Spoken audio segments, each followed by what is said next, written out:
Hello, and welcome back to Sleepy History with Alan. I'm so glad you're here tonight. Wherever you are right now, tucked beneath a blanket, stretched out in the familiar dark, or lying still with the soft weight of the day finally beginning to lift from your shoulders, I want you to know that this is a good place to be. A safe place. A warm one. You don't need to hold on to anything tonight. Not the list of things undone, not the thoughts still circling, not the noise that followed you here from the waking world. You can set all of that down now. Just breathe. In slowly and out slowly. Let your body remember what it already knows how to do: rest, soften, drift. I'll be right here, talking gently, keeping you company as you go. Tonight, we are not going to follow a king.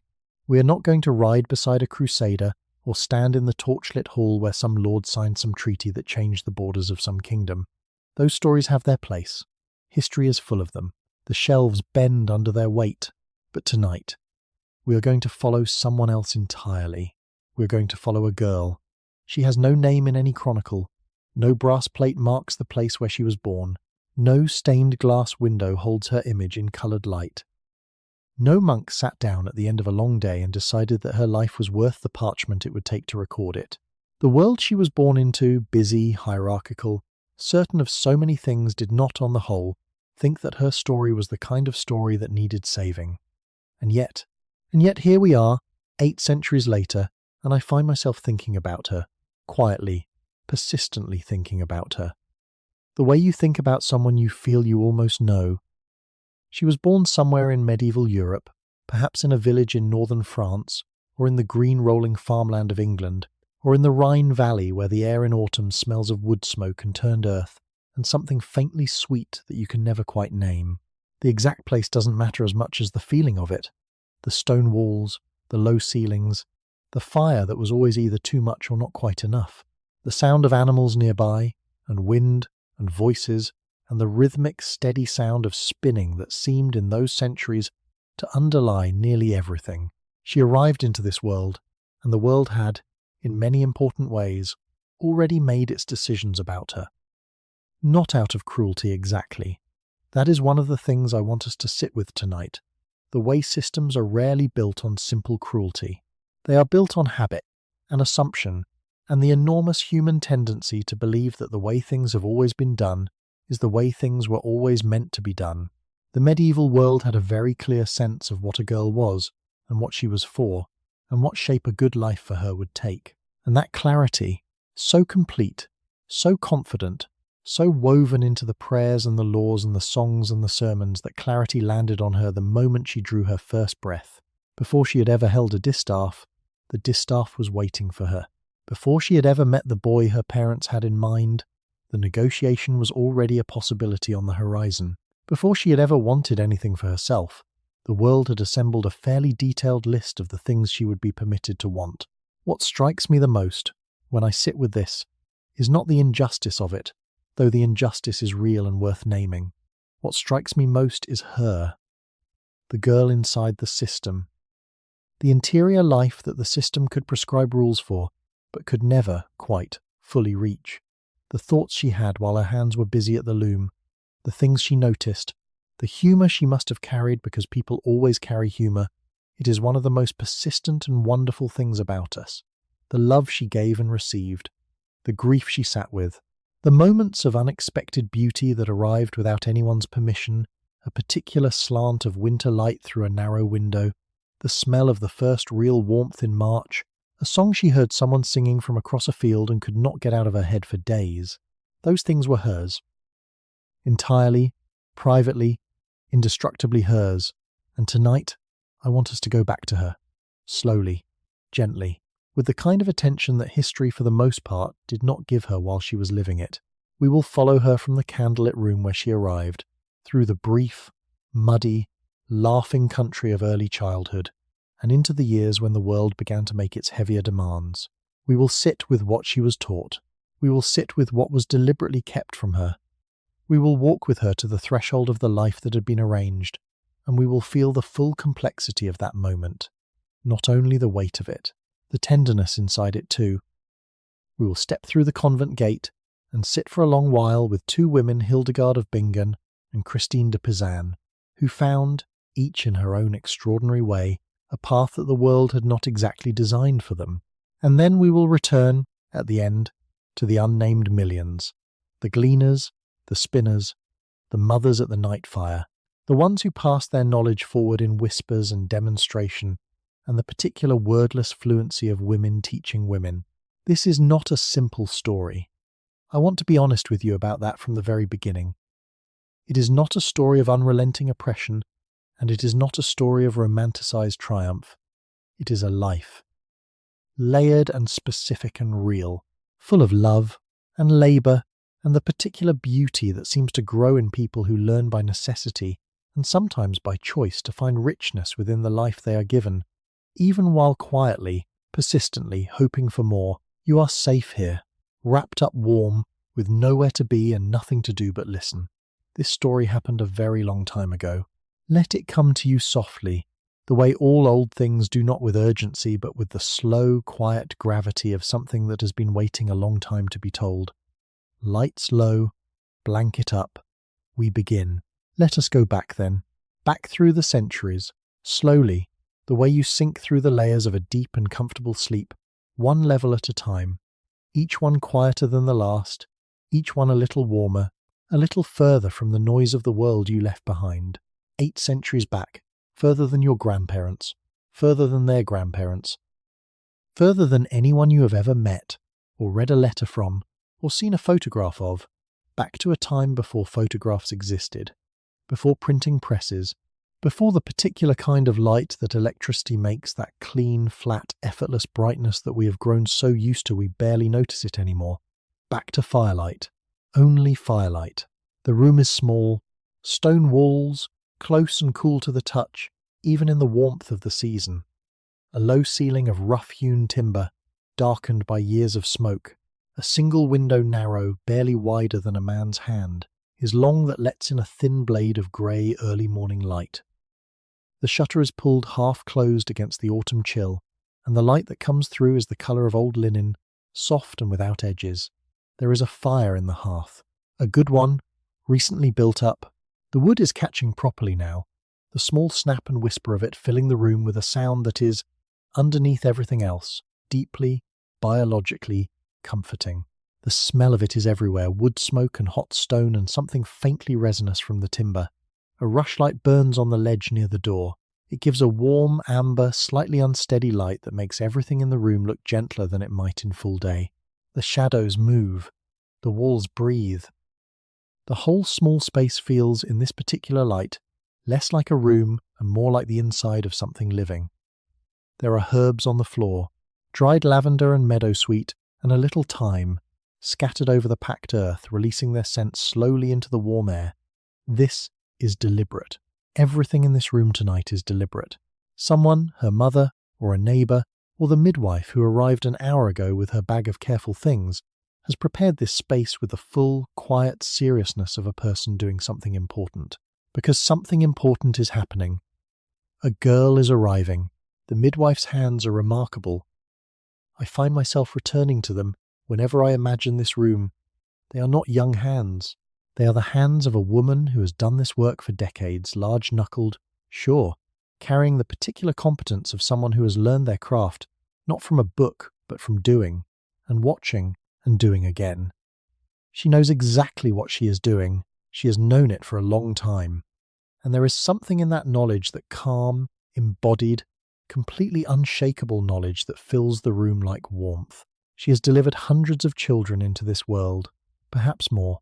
In a medieval village, the midwife was one of the most essential people alive, a keeper of the threshold between not yet here and here, between the intimate dark and the firelit world. She was trusted with the most vulnerable moment of a family's life, and she carried that trust with a steadiness that was, I think, its own form of grace. Outside, the village is mostly asleep, a dog somewhere in the distance, the wind moving through the thatch. The low sound of animals in the byre attached to the far end of the house, their warmth and breath bleeding gently through the shared wall, raising the temperature of the room by a degree or two in a way that is purely, practically, accidentally wonderful. And then, in this small room, in this firelight, in this world of stone and smoke and careful hands, she arrives. A girl. The midwife wraps her in linen warmed near the fire. She is placed for a moment in her mother's arms. The fire snaps quietly. The rushlight trembles. The herbs on the floor release another slow breath of lavender into the air. Outside, the village sleeps on, not yet knowing she is here, but she is here. And the world, for all its plans and its certainties, and its elaborate architecture of rules and roles and expectations, the world does not know yet exactly who it is dealing with. Neither, of course, does she, but she is warm. She is here, and that, for this one quiet moment, is everything there is. You're warm too, right now, comfortable and safe, and held by the dark in the gentlest possible way. Let that feeling settle all the way down into you. We are going to follow her, now this girl, this unnamed, uncelebrated, entirely real girl through the years that came after that first firelit night, slowly, carefully, as if every moment of her life deserves the attention it was never given. She did not know, in those first years, that the world had plans for her. That is the thing I want us to hold on to as we begin the particular grace of early childhood, which is this. The system has not yet fully arrived. The roles and the rules and the careful architecture of expectation are there, yes, waiting just beyond the edge of her awareness like weather on the horizon. But for now, in these first few years, she is simply a child, and the world, for this brief, luminous window, allows her to simply be one. Let us stay here a while. Let us be in no hurry to move past it. She wakes in the early morning to the sound of her mother at the fire. The sound comes to her before anything else does, before the light, before the cold, before the full weight of wakefulness settles in. It is the sound of a poker being dragged gently across stone, and then the soft, papery whisper of ash being moved aside, and then the particular sound that a fire makes when it catches again after the long, banked night, a low, intimate crackle, almost conversational, as if the fire is greeting the morning the same way a person might, with a small sound and a stretch and a gradual warming into itself. She is lying on a straw pallet close to the wall. The straw is not uncomfortable, exactly she has known nothing else, and the body is remarkably good at accepting what it has always known as simply the texture of existing. There is a wool blanket over her, rough at the edges but warm enough, carrying the faint smell of lanolin and smoke and the particular human smell of sleep. Her sister is beside her, still breathing in the slow, oceanic rhythm of someone deep under. She lies still for a moment, just listening. The fire, her mother's quiet movements, the distant sound of a rooster beginning his work somewhere beyond the wall, the way the light is starting to change in the narrow gap beneath the door from the absolute black of deep night to something marginally softer, a dark grey that hints, just barely, at the possibility of morning.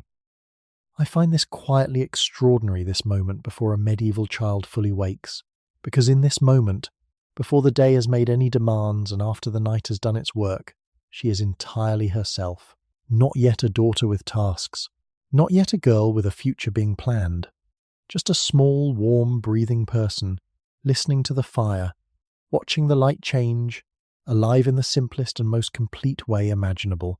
She gets up, the floor is cold. That is the first full sensation of the day. Every day the cold of the packed earth floor coming up through the soles of her bare feet, with a cheerful and total indifference to her preferences. It is cold in a way that wakes you properly, in a way that makes the warmth of the blanket you just left feel, in retrospect, like something almost unbearably precious. She picks her way across the room carefully. The space is not large, a single main room that serves as kitchen, sleeping quarters, and the general theatre of family life all at once. Along one wall, the hearth. Along another, the sleeping pallets rolled and stacked during the day. A rough-hewn table near the centre. Bundles of dried herbs hanging from the low rafters. Rosemary, sage, something with small grey-green leaves she knows by smell but not yet entirely by name. A wooden bucket near the door. A broom leaning against the wall with the ease of something that belongs exactly where it is. Her mother looks up when she crosses the room.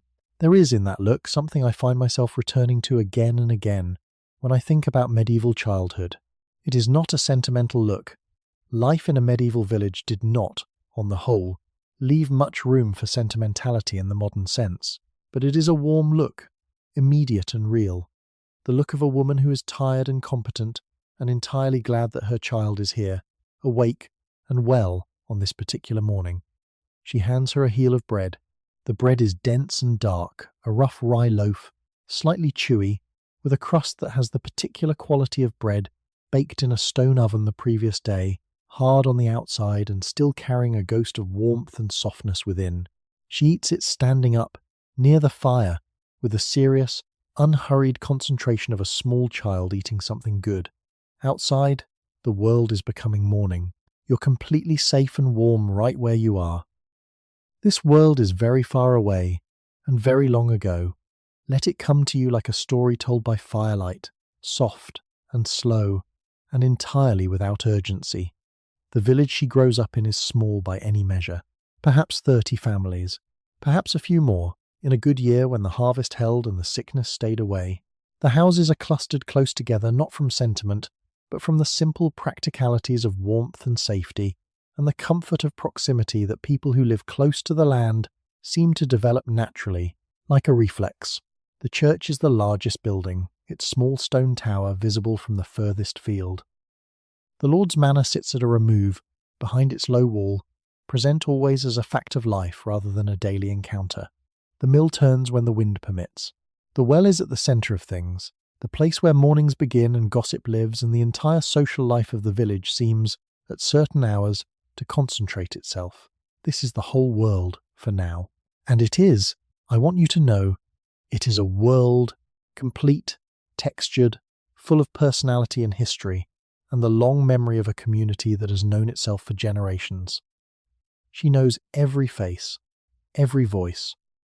She knows which dog belongs to which family, and which family has the cat that will absolutely steal fish from any unguarded basket, and which old woman at the end of the lane keeps the best herbs, and which boy from the far side of the village is the fastest runner and has been, insufferably, aware of this fact since approximately the age of 4.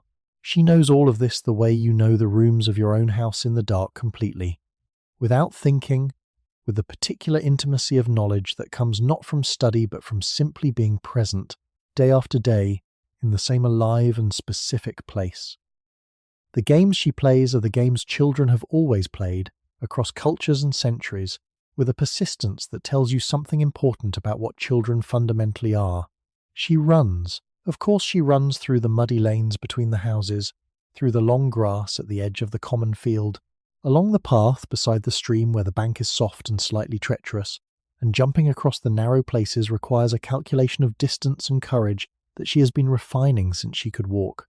She runs with her siblings and with the other children of the village in a loose, shifting pack that has its own internal logic, its own alliances and arguments, its own ongoing narrative that is, in some ways, more immediately real and urgent to her than anything the adult world is doing. She has toys. This surprises some people. When they first encounter it, the idea of medieval children and toys doesn't always arrive easily in the modern imagination, which tends, I think, to picture the medieval world as uniformly grey and serious and stripped of play. But children are children. They have always been children. Archaeologists digging through medieval sites find them regularly. Small clay figures, painted in fading colours, wooden tops, rag dolls with button eyes, tiny clay cups, exactly the right size for a child's hand, clearly made not for practical use but for the pure pleasure of having a cup that fits you properly. She has a cup like this. It is painted red, or it was once the colour has worn to a faint warm blush on one side where she holds it most often, rubbed smooth by the repeated warm pressure of her thumb. She carries it sometimes in the pocket of her rough linen dress, for reasons that are entirely her own. It is her cup, small and real and hers. What stays with me, when I think about this cup, is the way it represents something that is easy to miss in the larger historical narrative. Children in the medieval world were not simply small adults waiting to be assigned their roles. They were given space, a limited space, yes, and a space that shrank significantly as they aged, but genuine space, nevertheless, to be young, to play, to love small painted clay cups for no reason except that the cup is theirs and the red colour pleases them, and the weight of it in their pocket is a comfort. That is not nothing. That is, in fact, quite a lot. She loves the season of early summer best. I know this about her, even though no one wrote it down. I know it the way you come to know things about a person you have been thinking about carefully and for a long time. The way early summer arrives in Northern Europe, the slow lengthening of the days, the sudden conviction of warmth after the long ache of winter, the fields going from bare brown to a green so vivid it almost looks implausible. This is the season that belongs most fully to childhood, to bare feet and long light and the particular variety of happiness that comes from being outside and warm and unhurried in a world that is doing nothing but growing. The meadow near the village edge is full of flowers in June, ox-eye daisies and yellow rattle, and the small blue flowers whose name she will learn from her mother later. Used for something, everything is used for something. In her world, nothing is purely decorative, but some things manage to be both useful and beautiful at once, and these small blue flowers are among them. She makes chains from the daisies. Of course she does. Children have been making daisy chains since there were daisies and children in proximity to each other, and she is no exception. She sits in the long grass with her sister and a neighbour's daughter, their fingers working with the quick, absorbed concentration of children doing something they have decided to do entirely of their own volition, the afternoon spreading out around them like a gift. The light is gold and horizontal by late afternoon. The shadows of the grass blades stretch long across the meadow floor. Somewhere behind her, the village is going about its business, the clank of a bucket, a voice calling, the smell of cooking drifting out from a dozen low doorways. But here, in the meadow, in the long golden light, with a half-finished daisy chain in her lap and her sister laughing at something just beside her, she is completely, without knowing it, without being able to name it, happy. This is what I want you to carry with you as we move forward through her story. Not only the constraints that were coming, not only the narrowing of possibility that the world was preparing for her. Those things are real, and we will not look away from them. But first, this. The cold floor in the morning, the heel of bread by the fire, the red clay cup worn smooth with holding, the daisy chain in the late summer light, her sister laughing beside her in the long grass. These things were hers, fully and completely, in a way that no system and no arrangement of society could retroactively take from her. She was happy in that meadow. She was warm by that fire. She carried that small cup in her pocket, and it pleased her. And those moments, small, unnamed, unrecorded, are as real a part of medieval history as any treaty, any coronation, any crusade, perhaps more real in the ways that matter most. Rest easy now, my friend. You're warm and safe, and there's nowhere else you need to be. The next chapter of her story is waiting, whenever you're ready to follow her a little further. But for now, just the meadow, just the gold light, just the sound of her sister laughing somewhere to the left. Let that be enough. The distaff arrived quietly. That is the thing about the great thresholds of a medieval girl's life. They rarely announce themselves with drama. They came the way most important things come, which is to say gradually, embedded in the ordinary texture of a Tuesday morning, wearing the unremarkable clothing of the everyday. One day she was simply watching her mother spin. The next day, her mother's hands were guiding her own small hands to the fibre, and the lesson had begun, and the world had quietly, without ceremony, moved one step closer to what it intended her to become. She was perhaps 5 years old, perhaps 6. The exact age varied from family to family, from village to village, from the particular calculus of need and readiness that each household performed in its own way. But 5 or 6 is the number that appears most often in the historical record in household accounts, in the occasional memoir, in the margins of documents where someone thought to mention, almost in passing, that the girls were set to spinning young, very young. Before reading, in most cases, before almost anything else that we in our own time would think of as education, the distaff was a long, slender stick of wood, smooth with use, or new and slightly rough if it was her first one. A small distaff, sized for a child's hands, which her mother had perhaps made or traded for or received from her own mother, handed forward across the generations like a quiet inheritance. The raw fibre wool, carded into soft cloudy tufts, was wound around the top of it, and from this fibre, with a drop spindle weighted at the bottom and the careful rhythmic drawing of the fingers, thread was made. It sounds simple. It was not simple. Let us stay with these hands for a while, Her mother's hands, first, because before she could learn the skill, she had to learn it by watching, and what she watched was a pair of hands that had been doing this work for 20 years or more. Hands that moved with the fluid, unhurried certainty of deep practice, drawing the fibre out with the left hand, controlling the twist with the right, letting the spindle drop and turn in a long, swinging arc before catching it again, all of it continuous, rhythmic, as natural as breathing. Her mother could spin and do almost anything else at the same time. This is one of the remarkable things about medieval spinning that I find myself returning to with genuine admiration. It was ambulatory work, in a way that most craft is not. You could walk while spinning, talk while spinning, watch children while spinning, stir something at the fire while spinning, supervise a household while spinning. The hands kept their rhythm almost independently of the rest of the mind, like a song you can hum while thinking about something else entirely. And this meant that spinning was woven literally and figuratively into every available hour of a medieval woman's day. She watched her mother's hands the way children watch things they intend to learn, with a concentration that is all the more intense for being largely unconscious. The way the fibre drafted out, thinning between the fingers to an almost invisible translucency before the twist caught it and made it strong. The way the spindle swung below, its weight doing half the work.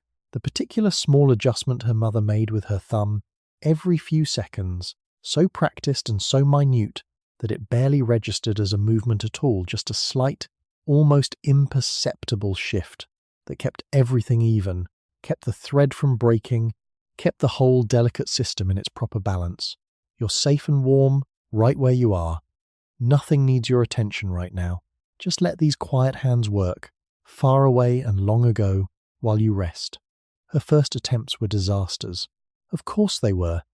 The thread broke, constantly snapping with a small definitive sound that was, to a child trying hard to do something right, a sound of pure discouragement. The fibre drafted unevenly, thick in one place and gossamer thin in another, the spindle dropping too fast or not fast enough, the whole enterprise collapsing into a tangle that had to be patiently, very patiently undone and begun again. Her mother did not express frustration. This is one of the things I find quietly moving about the teaching relationship between medieval mothers and daughters, as I imagine it from the evidence we have. The patience involved in teaching a 5-year-old to spin was not a small thing. It was a deliberate, sustained, deeply practical gift, the transmission of a skill that would be essential for the rest of that child's life, delivered with the full knowledge that the learning would be slow and messy, and would require the same correction to be offered many times before it finally took hold. Her mother showed her again, and again, sitting close beside her, so that their arms were nearly touching, their breath making small matching clouds in the cool morning air of the room, her mother's hands over hers, sometimes guiding the motion, giving her fingers the memory of the right pressure, the right angle, the right release. And then stepping back, watching, letting her try alone, correcting gently when the thread began to go wrong. It is worth pausing here to say something about what this teaching actually was, because it was not only spinning. When a medieval mother taught her daughter to spin, she was transmitting an entire world. The knowledge of fibre itself, which wool from which sheep was best for which purpose, how weather affected the carding, how the season of shearing changed the quality of the fleece. The knowledge of the household economy, how much thread would be needed, how much cloth, how cloth was traded and valued, and what a family's textile production meant for their material well-being across the year. The knowledge of colour and dye, the plants that gave yellow, the plants that gave the soft brownish red that was the closest most village households came to luxury, the particular mordants that fixed colour into fibre so it didn't wash out in the first rain. And underneath all of this practical knowledge, something harder to name but no less real, a way of being in the world, a way of sitting with repetitive work and finding within it, not boredom, but a particular quality of attention, meditative, steady, present that is its own form of peace.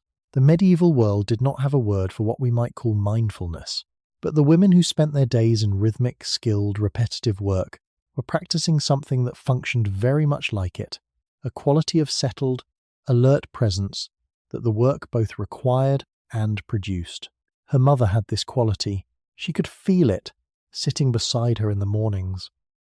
The way her mother seemed not happy, exactly, because happiness implies a condition of particular fortune, and her mother's life was not a life of particular fortune, but settled, present, at home in her own body and her own work in a way that radiated a kind of warmth, a kind of groundedness, that the child beside her absorbed without knowing she was absorbing it. This too was teaching. The wool was not always wool. As she grew, and her hands grew more capable, she encountered the full range of fibres that a medieval household worked with. Flax, which became linen more difficult to prepare than wool, requiring retting and breaking and scutching and hackling before it was anywhere near ready to spin, each step with its own smell and texture and physical demand. Hemp, rougher still, for the coarser cloth that everyday work required. Occasionally, in a good year, a small amount of something finer, a traded fibre, come from somewhere she had never been, with a softness between her fingers that felt almost improbable. She learned to prepare fibre as well as spin it, carding wool with the hand cards, two flat paddles set with wire teeth, pulled across each other in long strokes until the fibre was aligned and airy and ready. The motion was its own rhythm, its own particular sound, a soft, repeated shushing that she could do for an hour without noticing the time. The oil in the wool lanolin, left from the fleece, made her hands soft in a way that she noticed only when she stopped, when she touched her own cheek and felt the smoothness there. Everything taught the hands. Everything made them more capable, more knowing, more fluent in the language of fibre and weight and tension that was, in the medieval world, one of the primary languages of women's work. Her mother knew plants. This was the other great inheritance, transmitted not in formal lessons, but in the accumulation of daily experience, walking the field edges in spring, gathering what was ready, knowing without being told what was safe to touch and what was not, what would help a fever and what would help a cough, and what should be hung to dry in which order and stored in which vessel through the winter. The herbs in the rafters above their heads were not merely decorative, feverfew, for headaches the bitter leaves worn in a cap against a persistent pain, yarrow, for wounds the feathery leaves pressed against a cut to slow the bleeding, chamomile, for a restless child or a difficult stomach, elderberry, in autumn for the long winter ahead, lavender and rosemary for the chests where the good cloth was stored, kept sweet and kept safe from moths, mugwort for a dozen things, the names and uses of which she was still learning. Her mother pointed. Her mother demonstrated. Her mother handed her leaves to smell, to feel, to taste carefully when tasting was appropriate, to hold up to the light so she could see the veins and the particular shape of the edge that would let her identify this plant in the field, in the half-light, in the urgency of a moment when someone needed help, and she was the person who knew what to do. This knowledge had no textbook. It lived in women's hands and women's memory, and the particular conversation between mothers and daughters that was its primary vehicle of transmission. It had been moving this way woman to woman, hand to hand, season to season for longer than anyone could trace. It would keep moving this way long after our girl was gone. What moves me about this, deeply and genuinely, is the trust embedded in it. The trust that the knowledge would be received, that the daughter would carry it, that the chain would hold, and it did hold imperfectly, with losses along the way, but it held. Because here we are, 8 centuries later, and we still know that chamomile calms and lavender soothes, and yarrow staunches, and some of what we know because a medieval woman taught her daughter one morning by a fire, pointing at a feathery leaf and saying, "Remember this one. The evenings were the spinning hours." After the day's other work was done, the cooking, the tending, the carrying of water, the feeding of animals, the 1,000 small tasks that kept a medieval household running, the women of the family gathered near the fire. The light was going. The work that required good daylight was over. But spinning could be done by firelight, and so it was done by firelight, the drop spindles turning in the warm glow, the thread growing longer and finer, the fire talking to itself in the hearth. Sometimes someone sang. Not always, not every night was a singing night, but sometimes, in the particular mood that a good fire and finished work and the close presence of family creates, someone would begin a song and someone else would join it, and the spinning rhythm and the song rhythm would find each other in a line, and the room would fill with something that was greater than the sum of its parts. She learned songs this way. She learned them the way she learned everything in those years, not by being formally taught, but by being present and paying attention, and gradually absorbing what was in the air around her until it was simply part of what she knew. The songs were old. Most songs in the medieval village were old, older than anyone could say, passed forward through so many iterations that their origins had long since dissolved into pure tradition. Love songs, harvest songs, lullabies, the occasional bawdy verse that made her mother laugh and her grandmother pretend not to hear. Songs about the seasons and the saints and the particular difficulties of being alive, rendered in language that was plain and vivid and entirely unself-conscious about its own beauty. She is spinning by the fire now, in the evening of a day that has been long and ordinary and full. Her hands are moving in the rhythm she has finally, after months of practice, made her own. The thread is even, the spindle swings in a smooth, satisfying arc. Her mother, beside her, glances over and says nothing which is its own form of approval, in the language of that household in that world. Outside, the village has settled into darkness. The fire is warm. The thread grows longer, and she is learning, without knowing it, exactly the shape of the life she is being prepared for, and also, without knowing this either, the particular quality of patience and attention, an embodied competence that will be, for her, a form of strength. Let your breath go slow, and even now, like that spindle turning, there's nothing to hold on to. Just the firelight, and the soft sound of fibre drawn between practiced fingers, and the long, warm dark of a medieval evening settling around her like a blanket. There was a boy in her village who went to school. She knew him the way she knew everyone in that small, close world, by sight, by voice, by the particular way he walked and the particular expression he made when he was pretending not to be interested in something he was very interested in.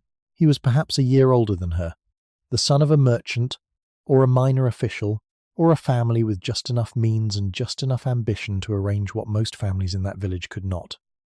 Every morning, in the grey early light, he walked to the church where the priest held lessons. He carried a small wax tablet under his arm. He walked with the slightly self-conscious air of someone who knows he is doing something that not everyone gets to do. She watched him go, not with bitterness exactly. Children are remarkably good at accepting the architecture of the world they are born into as simply the way things are. The mind does not rail against a door. It has never been told exists, and she had not, yet, been told clearly enough that there was a door. But there was something in the watching, a quality of attention that was more than casual, a small, unnameable feeling that lodged somewhere between her ribs and stayed there. She could not have said what it was, but it was there. What she was taught was enormous. I want to be clear about this, and generous about it, before we move to what was withheld, because the historical tendency is to talk about medieval girls' education purely in terms of absence, purely in terms of what they were denied. And while the denial was real and consequential and worth examining honestly, it does not give us the full picture. What she was taught in those years was a body of knowledge so large and so practically sophisticated that it would take a modern person years of dedicated study to replicate it.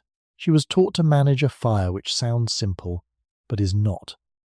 To know which wood burned hot and fast and which burned slow and steady, and which combination was needed for baking versus simmering versus the long, low heat of rendering fat.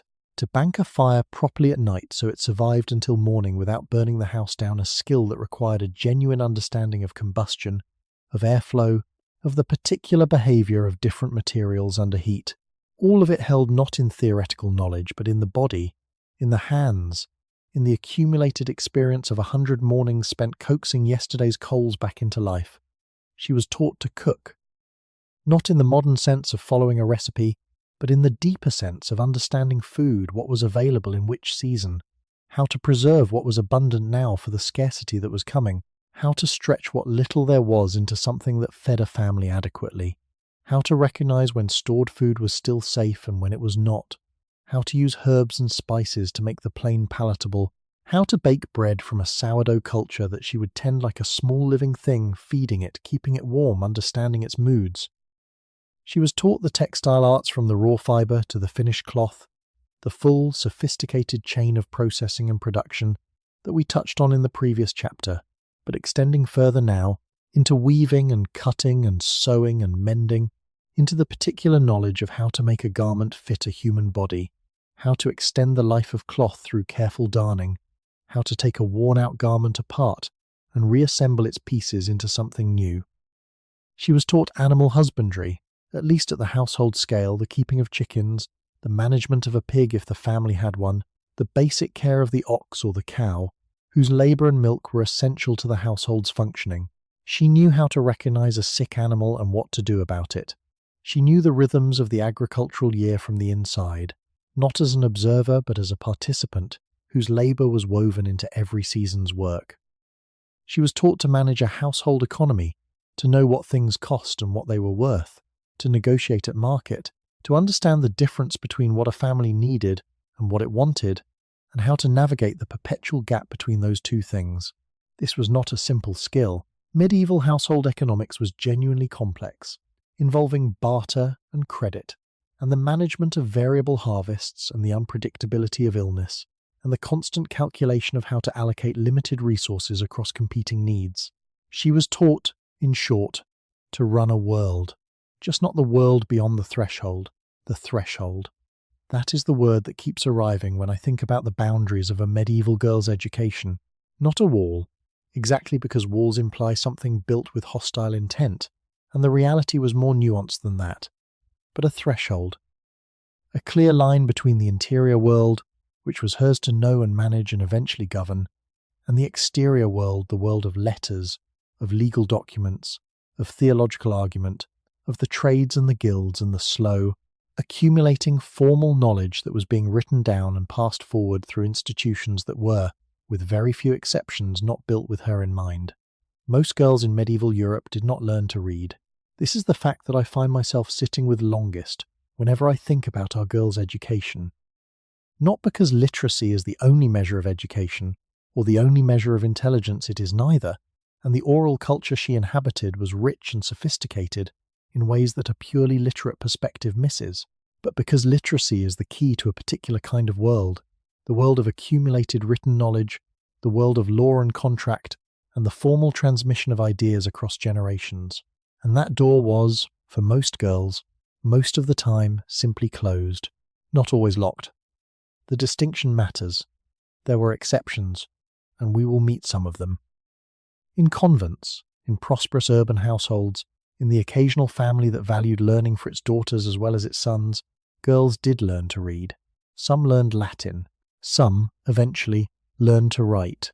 But these were exceptions, and they were recognized as exceptions, and the world around them was under no obligation to provide what these women had found by unusual luck or unusual circumstances. For our girl, in her village, in her ordinary life, no.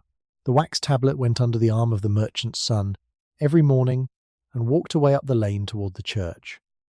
And she stayed behind and learned to draft wool into thread and tended the fire and absorbed the enormous, unwritten curriculum of women's knowledge and carried in her chest that small, unnameable feeling that had no name yet because the word for it, injustice perhaps, or longing, or simply the awareness of a door had not yet been given to her.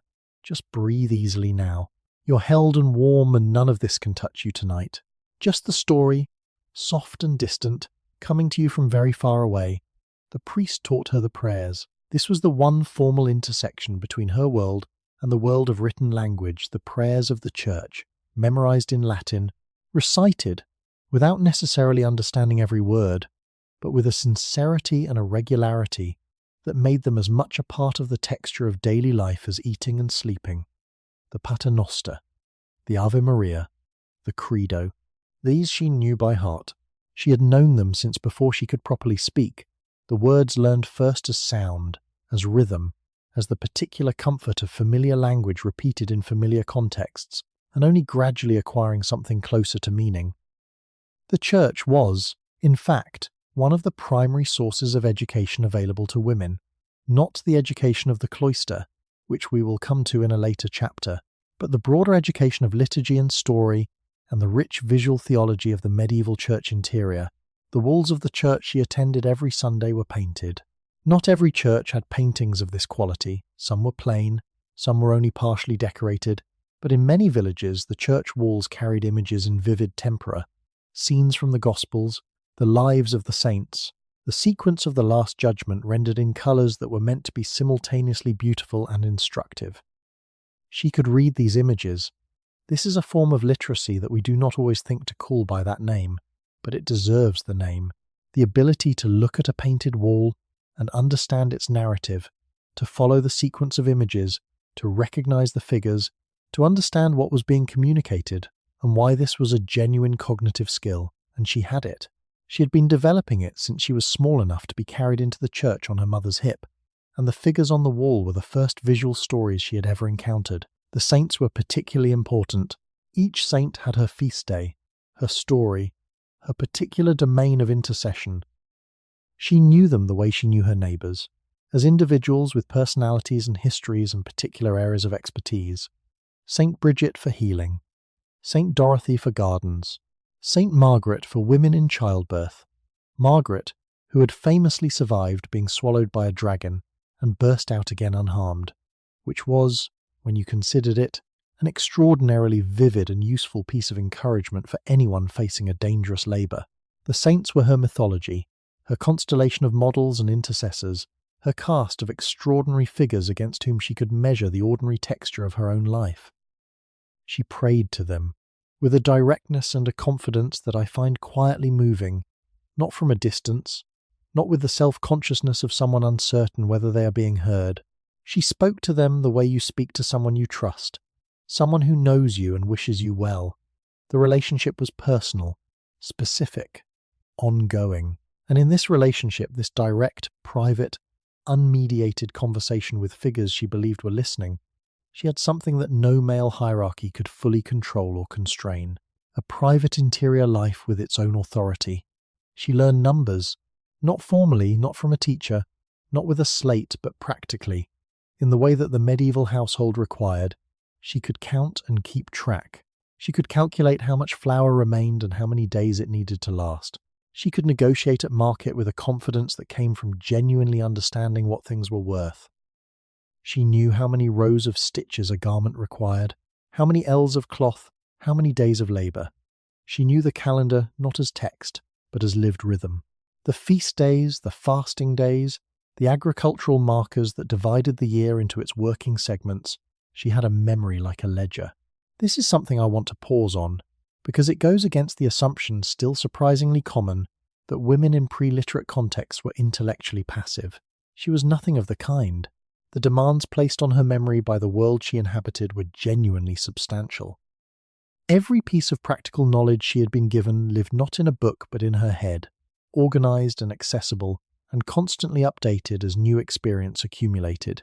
She was, in the most literal sense, a walking library of essential knowledge, a library that had no catalogue visible to the outside world, but was no less real for that. This moves me because it represents a kind of intellectual labour that history has almost universally refused to count as intellectual labour. When the medieval chronicle records the education of a learned man, his years at the cathedral school, his mastery of Latin grammar, his progress through the 7 liberal arts, it counts this as intellectual achievement worthy of record. When a medieval woman maintained in her memory a comprehensive pharmacopoeia of local plants, a sophisticated understanding of textile production, a detailed working knowledge of household economics, and the full oral curriculum of her community's practical wisdom history called this women's work, and filed it accordingly, which is to say mostly nowhere. She knew what she knew, and what she knew was not nothing. It was, in many of the ways that daily life depended on, everything. There was one moment she was, perhaps 9 or 10, when she held a book, not for long, not as her own. A visitor to the village, a travelling merchant or a minor cleric, had set something down on the table in the church, a small, thick volume, its wooden covers worn smooth with handling, a leather strap wrapped around it to keep it closed. She was passing by. No one was watching. She stopped. She picked it up. She held it in both hands, feeling the weight of it. The boards were cool and slightly rough beneath her fingertips. The leather strap was supple, darkened with oil and handling. Through the gap at the edge of the boards, she could see the corner of a page vellum, cream-coloured, with lines of dark ink in a hand she could not read and would not have recognised as Latin even if she could. She stood there for a moment, holding this object that was in some ways the most concentrated symbol of the world she did not have access to. She could not read it, but she could feel it, the weight of it, The accumulated human effort of it, the animal that had given its skin for the vellum, the person who had scraped and stretched it, the scribe who had bent over it for hours in bad light with a careful pen, the binder who had assembled the pages and fitted the boards and wrapped the strap, all of that labour, compressed into this object she was holding in her two hands in a dim church in a small village on an ordinary afternoon. She set it back down carefully. She walked away, but I think she carried something with her. Not the knowledge inside the book, she couldn't have that, not then, but the feeling of the book in her hands, the weight of it. The awareness, perhaps for the first time as a fully formed thought, that there was a world of accumulated human thought that had been pressed into these objects and was passing through the world around her, and that the door to that world was not locked. It was simply not being opened for her. Not yet. Perhaps not ever, in the way she might have hoped, in the life that was being arranged for her. But the weight of the book stayed in her hands, for a long time after, I think, for longer than she might have expected. Sleep easy, my friend. You are warm and safe and held in the dark. The next part of her story is waiting just ahead, but there is no hurry. Let the weight of that book settle, and the fire breathe, and the medieval evening close around her gently like a hand. She was not in the room when it happened. This is the first thing to understand, and perhaps the most important. The conversation that would determine the central fact of her adult life, who she would live with, whose household she would enter, whose name would be attached to hers in every legal document for the rest of her days. This conversation took place without her. She was, most likely, in the next room, or in the yard, or at the well, fetching water, or at the fire, stirring something, or simply outside in the grey morning light doing one of the 100 small tasks that filled every hour of a medieval girl's day. And in the room she was not in, the men were talking. Her father, the other family's representative, a father, an uncle, an older brother, whoever had been sent to conduct this particular piece of business. Perhaps the priest, if the family was prosperous enough or pious enough to involve him early, perhaps a neighbour or two, present as witnesses, as was customary, their presence lending the proceedings a social weight that mere private agreement could not quite achieve. They were talking about her, in the particular way that the medieval world talked about marriageable girls, not cruelly, not carelessly, but with the matter-of-fact practicality of people discussing a transaction that everyone understood to be simultaneously personal and economic, simultaneously about love and about land, simultaneously about the future happiness of two young people, and about the redistribution of property and labour and social alliance that marriage, in that world, fundamentally was. She was perhaps 12. In some regions and some social classes, the negotiation would have begun. Earlier betrothals could be arranged for children as young as 7, though consummation of the marriage was generally expected to wait until the girl was older. In other families, particularly among the peasantry where land and property were less complex to negotiate, the process might wait until she was 14 or 15. The Church set 12 as the minimum canonical age for girls to marry, based on the medieval medical understanding that this was approximately when a girl became capable of bearing children, a calculation that tells you something essential about how the medieval world understood the purpose of marriage and of women within it. 12. I sit with that number for a while, whenever I return to this chapter of her story, not with the impulse to impose modern sensibilities wholesale onto a medieval context that is a kind of historical arrogance that serves neither the past nor the present well, but with honest attention to what it meant to be 12 years old and to have the trajectory of your entire adult life being decided in the next room by people who loved you, in most cases genuinely, but who also understood you primarily as a piece in a much larger social and economic puzzle. She was still, in so many ways, a child. She still sometimes played at the edge of the common field with the younger children. She still had the red clay cup, or something like it, some small private object of inexplicable attachment that belonged to the part of her that had not yet been fully claimed by the adult world. She still woke some mornings with the uncomplicated animal happiness of a person whose body is young and the day is new and the world has not yet fully arrived with its demands. And in the next room her future was being arranged.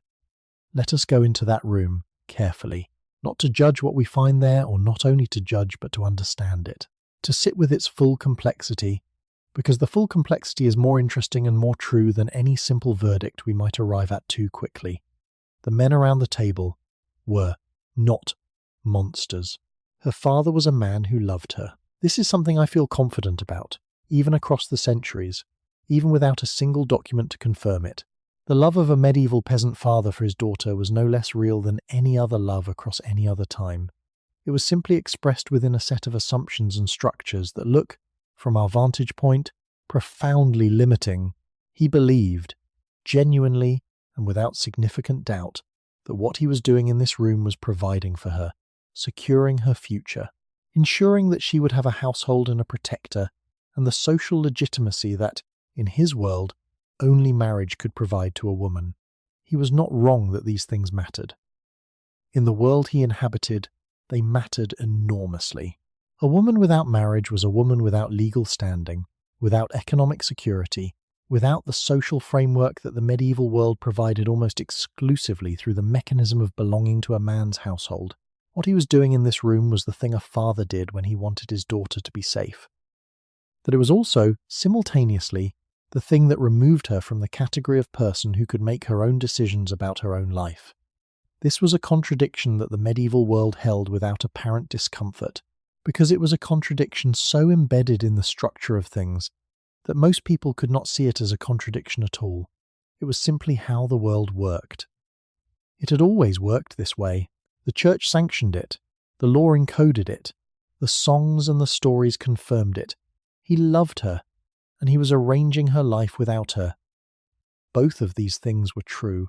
You're perfectly safe right now, warm and still, with nothing at all to do but listen. This was long ago and far away, and the girl in that story had more inside her than anyone in that room could fully account for. Just breathe slowly. Let the story come. The dowry was the central business of the negotiation. The word comes from the Latin dotare, to endow, to provide. What the bride's family brought to the marriage in the form of goods, land, money, or livestock. In a wealthy family, a dowry might involve substantial property fields, houses, significant sums of money. In a peasant household like hers, it was something more modest. A few silver coins saved carefully over years. A cow, perhaps, if the family was fortunate enough to have one to spare. Household goods, linens, cooking vessels, tools. Sometimes a parcel of land, if the family had any to give. These items were listed. Actually listed, spoken aloud, agreed upon, sometimes written down if anyone present had the literacy to do so. The dowry would follow her into the new household and would technically remain hers, a point of law that was more meaningful in theory than in practice, since a married woman's legal ability to manage her own property was, in most of medieval Europe, thoroughly subordinated to her husband's authority. But the list was made and agreed to and witnessed, and in this careful accounting was embedded the full weight of what a girl was worth, in the language her world used to measure worth. She was not consulted about the list. On the other side of the negotiation, the groom's family brought the dower the portion of their property that the wife would be entitled to if she were widowed. This was the church's insistence, one of the genuinely protective elements that canon law had introduced into the marriage structure, the recognition that a wife might outlive her husband and would need provision for that eventuality. The dower was typically a fraction of the husband's property, 1/3 being common in England, set aside and guaranteed to her.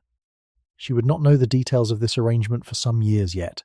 She might never know all of them, but it was being decided now, carefully, in that room, by the men who were authorized to decide it.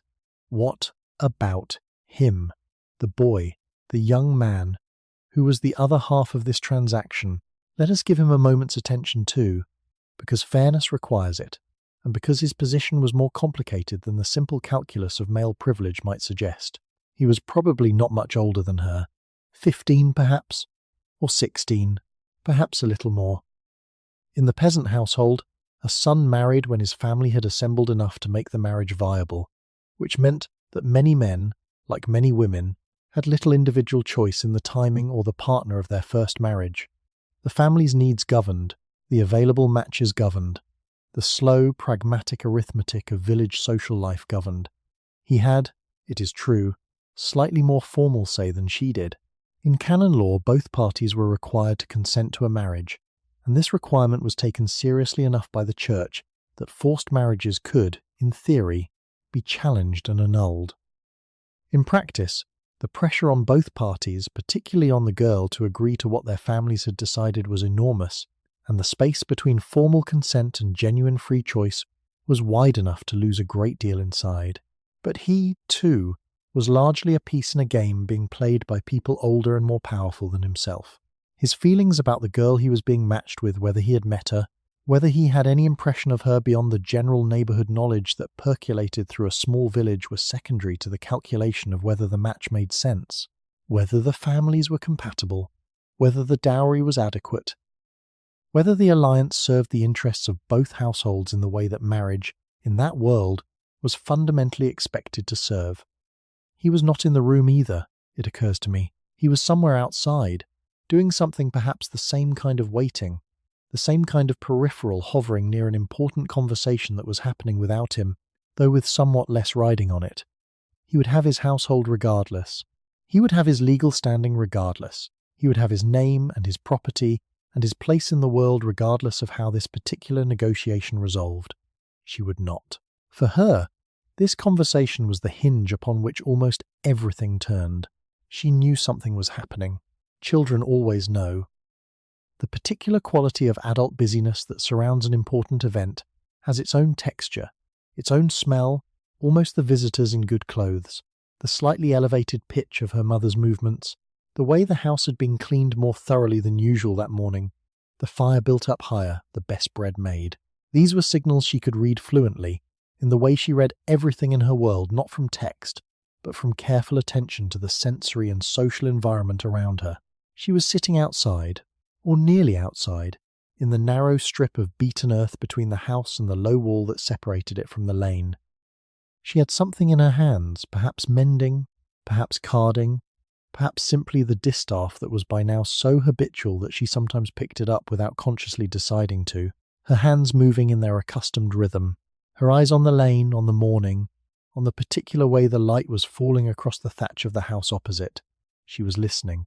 Not pressing her ear to the door, not obviously, not in a way that would draw notice, but with the whole body's attention turned toward the sound of voices in the room behind her. She could not hear the words. The wall was too thick, the voices too carefully contained. But she could hear the rhythm of it, the back and forth, the pauses, the occasional shift in register that suggested something being agreed upon, or a point being pressed, or a small laugh breaking the formality for a moment before the business resumed. What was she feeling? I have thought about this a great deal. I don't want to assign her a simple feeling, because I don't believe she had one. I think she had many feelings, moving through her in layers, the way weather moves through a valley, not one thing, but a complicated system of related things that could not quite be separated from each other. There was, I think, fear, the quiet, low-register fear of a threshold approaching. The awareness that the life she knew, the life of her mother's house, her familiar lane, her village, the meadow in June, the firelit evenings was about to change in ways she could not fully predict. There was, I also think, curiosity, the particular curiosity of someone who has been told very little about what is coming, and who has, accordingly, invented quite a lot of it in the privacy of her own imagination. She had seen marriages. She had watched the older girls of the village cross this threshold before her. She had observations and impressions, and the inevitable speculations of a sharp-minded young person constructing a model of an experience she hadn't yet had. And there was something else, something harder to name, a kind of quiet, stubborn awareness, an awareness that she was a person, that she was the person being discussed in that room, that she had, inside herself, a whole interior world, thoughts, preferences, fears, small private jokes, the weight of the book in her hands, the memory of the meadow in June, the name of every plant her mother had ever shown her, that none of the voices in that room could fully account for, because none of the voices in that room had been given access to it. She was here. She was present and specific and real. And none of that was exactly what the negotiation was about. The voices rose slightly, then settled. A long pause. Something being poured, ale perhaps, or water. The sound of cups on the table. And then a different quality of conversation beginning. Lighter, less formal, the business portion apparently concluded, and the social portion beginning, which in the medieval world was how you knew that something had been decided. She looked down at her hands. The distaff was turning slowly. The thread was even. Her hands had kept their rhythm the entire time without her thinking about it, kept working, kept producing, kept doing the thing they had been trained to do, regardless of what her mind was carrying. She thought about that for a moment. Her hands working, steady and sure, and independent of everything else. And she with them, present and capable and entirely herself, sitting in the thin morning light outside the room where her future had just been arranged. She did not know what had been decided. She would be told soon enough. But for now, in this moment between the decision and the telling, she sat with her hands and her thread, and the sound of ale being poured inside, and she was, as she had always been, as she would always be entirely, quietly, indestructibly herself. That is what I want to carry forward from this chapter. Not the negotiation, not the dowry, not the careful social arithmetic of the men around the table. Her, sitting outside, hands moving. Present and whole and stubbornly, quietly, persistently here. Rest now, gently. You're warm and entirely safe, held in the soft dark of this moment. Her story continues just ahead, and she is walking toward it in her own way, carrying more than anyone in that room could see. The wedding day arrived the way most important days arrive in a life that does not have the luxury of extended preparation quickly, and with the particular quality of unreality that belongs to moments you have been anticipating so long that when they finally come, they feel simultaneously inevitable and impossible. It was a morning in late autumn, most likely. Late autumn was the preferred season for medieval weddings. Among the peasantry the harvest was in. The year's most urgent work was done. There was food enough for a feast, and the long dark of winter stretched ahead like a rest earned. The fields had been stripped and turned. The stores were full, or as full as they were going to be. The village had a moment of collective exhale, a window between the labour of harvest and the long cold interior months, and into this window weddings were fitted. She woke before dawn. The room was dark, and the familiar smell of the house was around her, smoke and herbs, and the particular human warmth of a space where people have slept together for years, a smell so thoroughly hers that she had never consciously noticed it until this morning, when something in her knew it was ending. The way you only hear a clock ticking when it is about to stop, the way a smell becomes vivid at the moment of leaving. She lay still for a moment, just breathing. Her mother was already up. Of course she was. Her mother had probably not slept, or had slept the light, easily broken sleep of someone with too much on their mind, rising before the household stirred to begin the preparations that the day required. The fire was built up high. The best dress, her dress, the one that had been prepared for this, was laid out near the warmth, the cloth smoothed carefully, the small repairs her mother had made to the hem in the past weeks, invisible now in the firelight, the whole garment looking better than it had any practical right to look. The dress was not white. This is one of those small historical corrections that arrives with the force of genuine surprise when people first encounter it.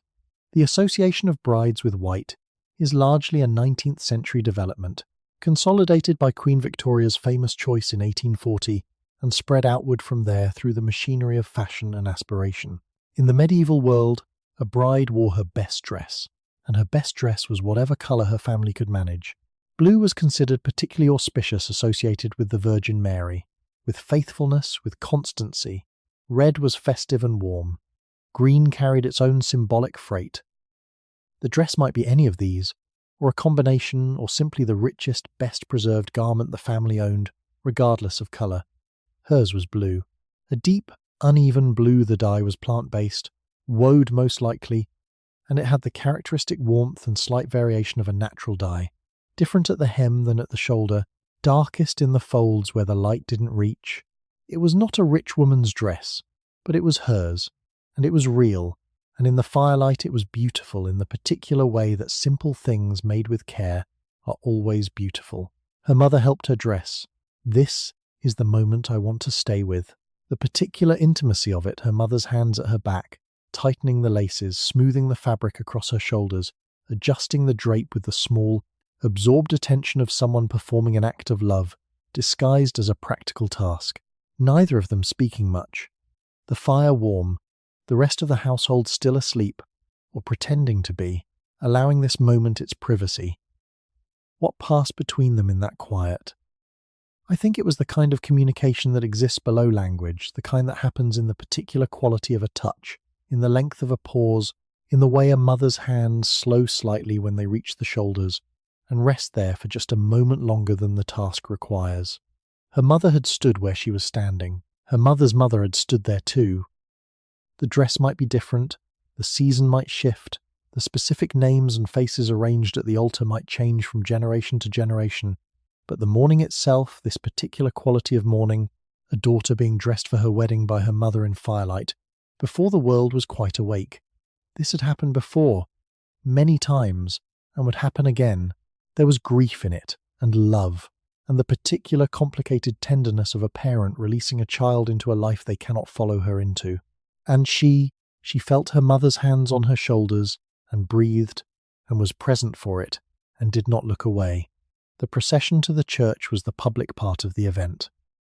In the medieval world, a wedding was not a private ceremony followed by a celebration.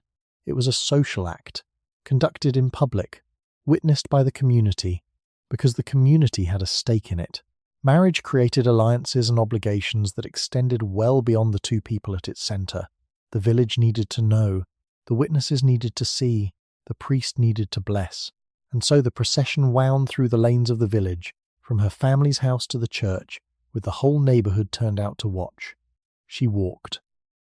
The morning was cold, proper autumn cold, with a sky of pale silver grey and the smell of frost in the air, and the particular quality of autumn light that is simultaneously melancholy and beautiful, low and golden and very clear. Her breath made small clouds. The lane was muddy underfoot, the familiar mud of home, and she was glad, in a remote and specific way, that she knew exactly where to step to keep her dress clear of the worst of it that small. Practical knowledge belonging to a girl who had walked this lane 1,000 times and knew it with her feet as much as her eyes. People she had known her whole life were standing along the lane. The woman from the house at the corner who had always given her apples in autumn when the tree was good. The children she had run with in the long summer evenings, slightly awed now, watching from behind their mother's skirts. Old men and women who had known her father and his father before him, present with the collective weight of a community's memory. The neighbour's daughter who had sat with her in the meadow making daisy chains, now watching from the side of the lane with an expression that was too complex for a young face, something between happiness and something that was not quite sadness, but lived in the same neighbourhood. She walked through all of it, straight-backed, hands steady at her sides, or perhaps carrying a small bundle of herbs tied with a ribbon rosemary for remembrance, as was customary, the smell of it sharp and clean in the cold morning air. Her face composed in the particular way that people compose their faces when they are being publicly observed at a moment of private significance, present and real, and carrying inside her everything that the procession could not see. You are warm and completely at ease right now. Nothing from this world needs your attention. Let her walk through that cold autumn morning and just breathe along with her, slow and easy, held by the dark. The ceremony took place at the church door. This, too, is one of the historical details that surprises people in the medieval period. The marriage vows were exchanged, not inside the church, but at its entrance, in the open air, in front of the assembled witnesses. Only after the vows were spoken did the party move inside for the nuptial mass. This arrangement had its own logic. The church door was the threshold between the sacred and the secular, the public and the private, the community's world and God's, and it was at this threshold that the binding words were spoken in the presence of both. The priest stood at the door. He was, most likely, a man she had known her whole life. The village priest was typically a permanent figure, rooted in the community in a way that distinguished him from many of the mobile figures of medieval ecclesiastical life. He had baptized her. He had heard her confessions. He had taught her the prayers she had known since before she could read. And now he stood at the door of his church in the cold autumn morning and spoke the words that the church had prescribed for this moment, in Latin that she largely did not understand but recognized by sound and rhythm and the gravity of its intent. She was asked if she consented. This question mattered, in the theology and the law of the medieval church, more than its practical application in many individual cases might suggest. The canonists of the 12th century, Peter Lombard, Gratian, eventually the official pronouncements of the Fourth Lateran Council, had established with some clarity that a valid Christian marriage required the genuine consent of both parties. This was, in its context, a meaningful insistence. It distinguished Christian marriage from some of the arrangements that had preceded it. It gave the bride, at least formally, a voice at the decisive moment. She said yes. What the yes contained, what it was made of, in her particular case only she knew. It may have contained relief and hope and genuine feeling toward the young man beside her. It may have contained the quiet, practical acceptance of a person who understands the world they live in and is choosing to move through it as gracefully as possible. It may have contained a flash of that small, stubborn interiority, that awareness of being a person, a specific and whole person, inside a moment that was treating her primarily as a role to be filled. Most likely it contained all of these things, layered and simultaneous and impossible to fully separate. She said yes. And the threshold was crossed. His hands were cold. That is the detail I keep returning to. In this imagined ceremony, the cold of the morning in his hands when they touched hers for the first time, in this formal, witnessed, binding way. His hands were the hands of someone who worked with them rough at the palms, slightly chapped from autumn labour, and they were cold from standing in the open air, and they held hers with a careful, slightly uncertain pressure that told her something about him. He was nervous too. This matters. It is easy, in thinking about medieval marriage from the outside, to cast the groom as the empowered party, and the bride as the subject of the arrangement.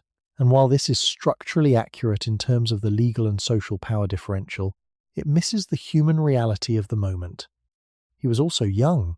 He was also standing at a threshold.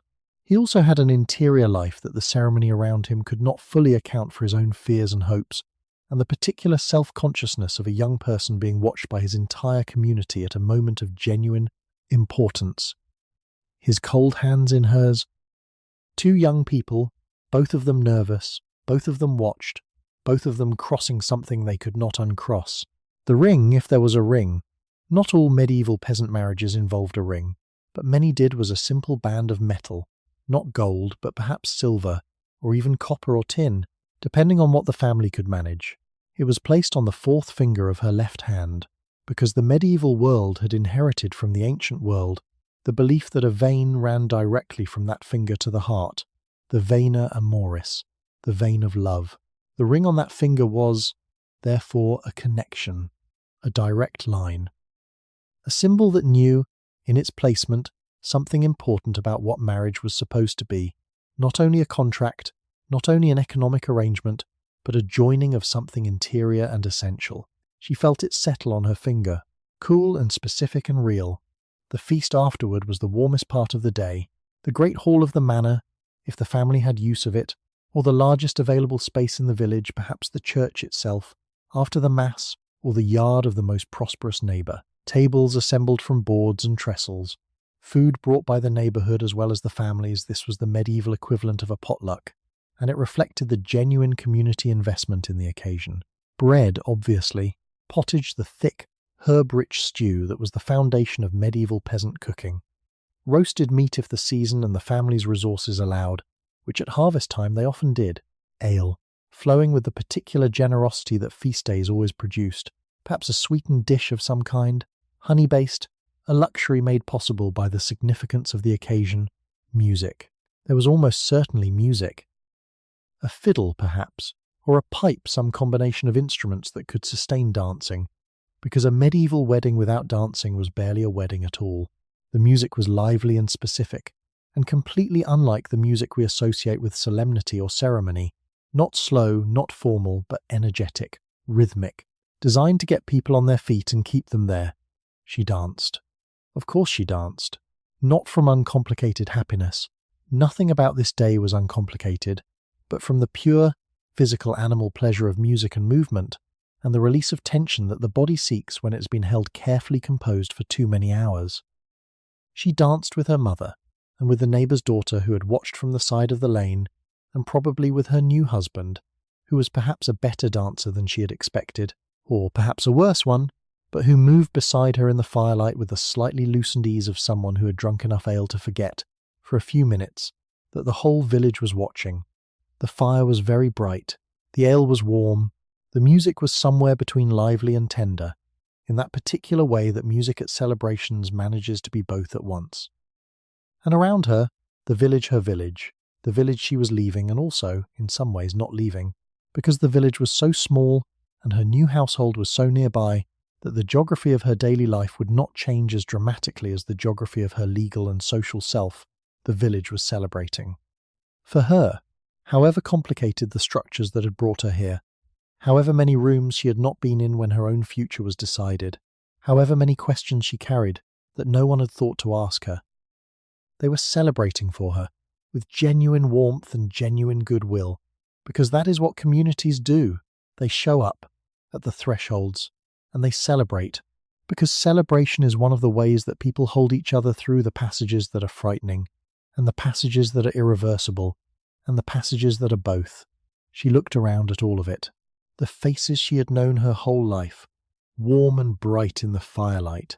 Her mother at the far side of the room, watching her with the expression she had not quite been able to identify that morning, but could identify now: love and grief and pride, and the particular relief of a parent who has done what they could and must now let their child carry the rest themselves.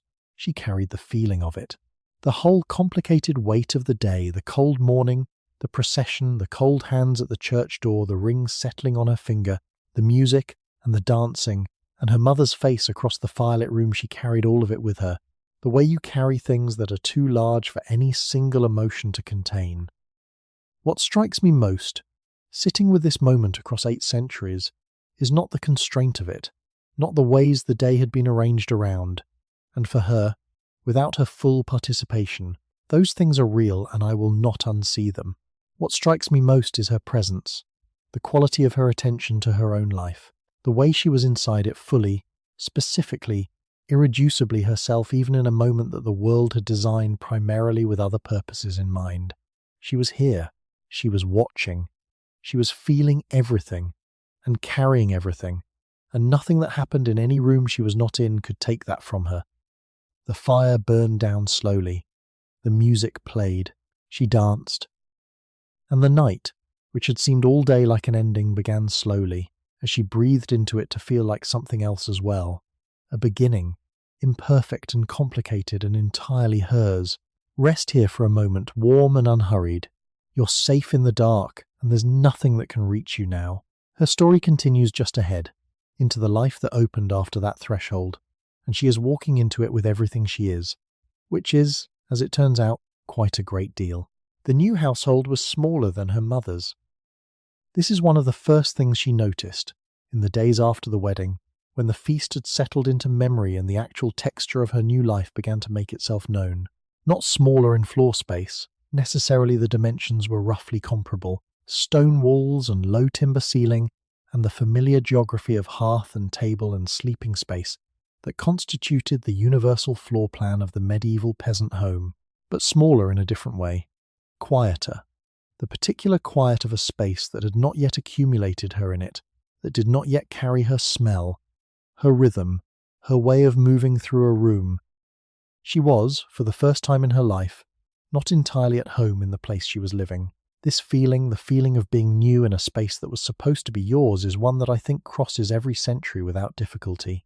The slight wrongness of unfamiliar walls, the way you reach for something in the dark and it isn't where you expected, the sounds the house makes at night that are not yet part of your sleep, so they wake you when they shouldn't, the absence of your mother's breathing from the next room, replaced by a different presence, familiar in some ways and entirely new in others. She woke in the grey early mornings and lay still, learning the new sounds, a different quality of wind in a differently shaped chimney, the animals in the byre slightly closer or further than she was used to, the particular creak of the door when the morning pressed against it.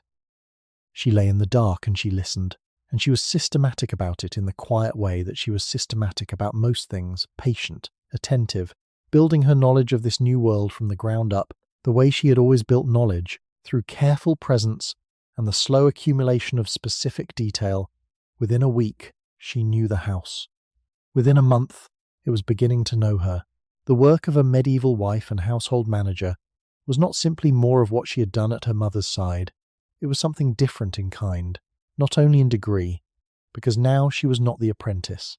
She was not the daughter watching and assisting and learning. She was the one who held the knowledge and made the decisions and bore the responsibility for outcomes. The household was hers to run, not in the legal sense, which remained her husband's domain, but in every practical sense that the daily functioning of a medieval home required. And the daily functioning of a medieval home required a very great deal. Let me try to give you the shape of a single day, because the shape of a single day is the truest way I know to convey what her life actually felt like from the inside, as opposed to what it looks like from the outside when you read the word housewife, and perhaps think of something smaller than it was. She rose before light. The fire first, always the fire first. The banking undone from the night and the coals coaxed back into proper life. Wood added in the right order and the right quantity for the cooking that the morning required. The quality of the fire was not incidental. It governed everything that happened in the kitchen space for the rest of the day, and getting it wrong too high, too low, uneven in its heat had consequences that rippled forward through hours of subsequent work. While the fire built itself, she fetched water.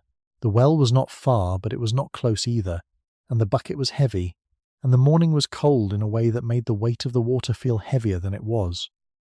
She made this trip every morning, sometimes twice, sometimes more, depending on what the day's work required, washing or brewing or the particular demands of whatever was being cooked. The path to the well was one of the small daily pilgrimages of her life, unremarked and unremarkable, and yet I find something in it that I keep returning to. The cold morning air, the weight of the bucket, the brief solitude of the path between the house and the well, when she was neither wife nor daughter nor neighbour, but simply a person walking in the early grey light, breathing in the cold, moving through the world on her own 2 feet.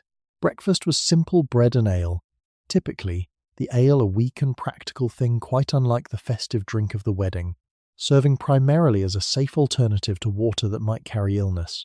She prepared it, served it, ate her own portion standing at the fire or sitting briefly at the table, in the particular way of people who have not yet fully convinced themselves that sitting down is something they are allowed to do. And then the day opened into its full width.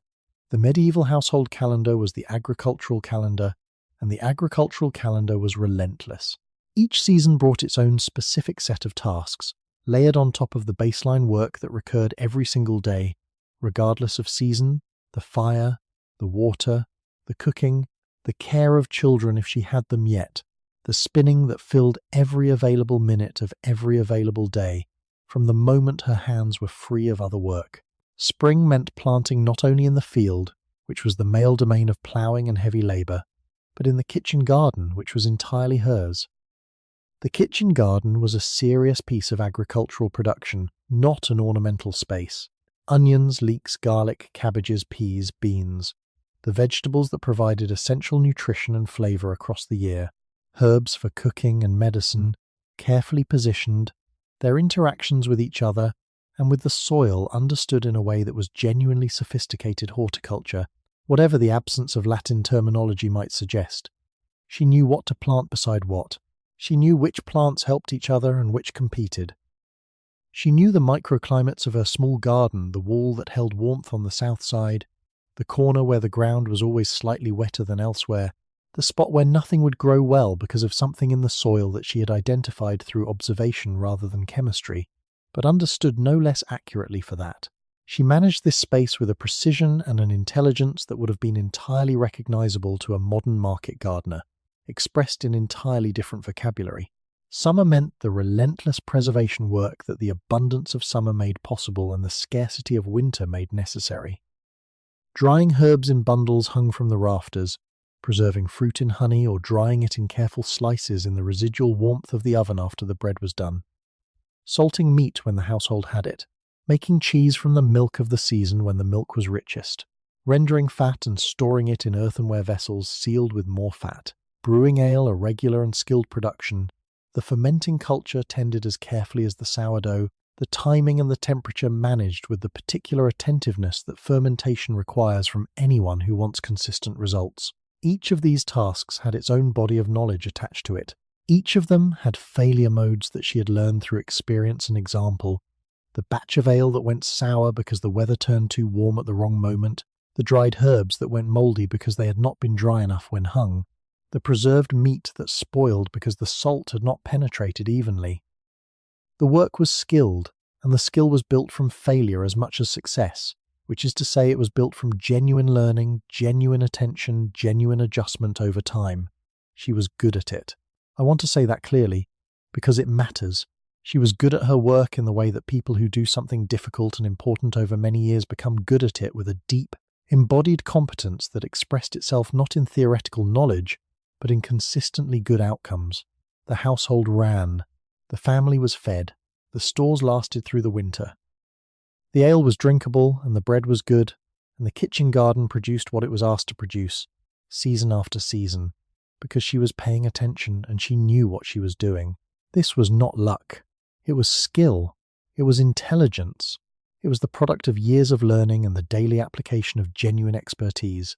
It simply looked, from the outside, like women's work. Rest easy now, warm and safe. There's nothing but this quiet story, and the firelight, and her capable hands moving through the work of her days. Just breathe, slow and gentle, and let it all drift past you like smoke. There was authority in the household that was hers. This is one of the aspects of medieval women's lives that tends to get lost in the larger narrative of legal subordination and social constraint, and it is worth recovering, because it was real. Within the walls of the household, the medieval wife held genuine managerial authority. She directed the labour of any servants the household employed, if it was prosperous enough to have them. She managed the household stores and determined how they were allocated. She made the daily decisions about food and medicine and the management of the domestic economy that kept the family functioning. When her husband was away at market, at the Lord's court, on seasonal labour, she made all of these decisions alone, and made them with the full competence of a person who had been doing so for years and did not require supervision. The legal term for this in medieval England was feme covert, a married woman as a legal entity covered by her husband's identity, her legal personhood subsumed into his. And this was real, and it was limiting, and in the wider world beyond the household threshold it made her vulnerable in ways that mattered enormously. But inside the household, the feme covert was also the manager, the person who knew where everything was, the person everyone came to when something went wrong or something needed deciding, the person whose knowledge of the household's resources and rhythms was more complete and more current than anyone else's. The legal subordination and the practical authority coexisted in a tension that the medieval world navigated with a pragmatism that didn't always resolve the tension so much as simply live inside it. She lived inside it too.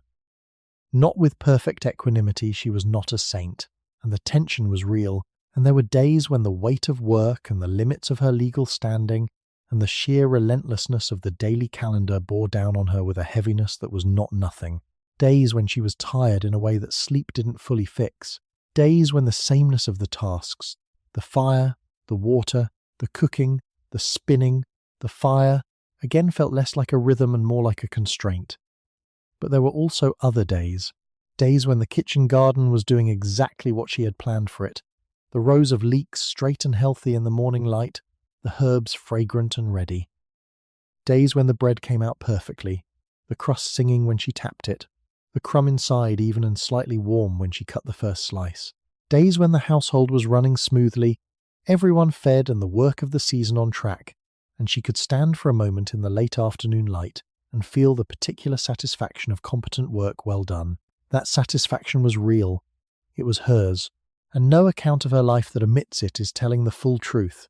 The children came, not all at once, and not, for many women, easily.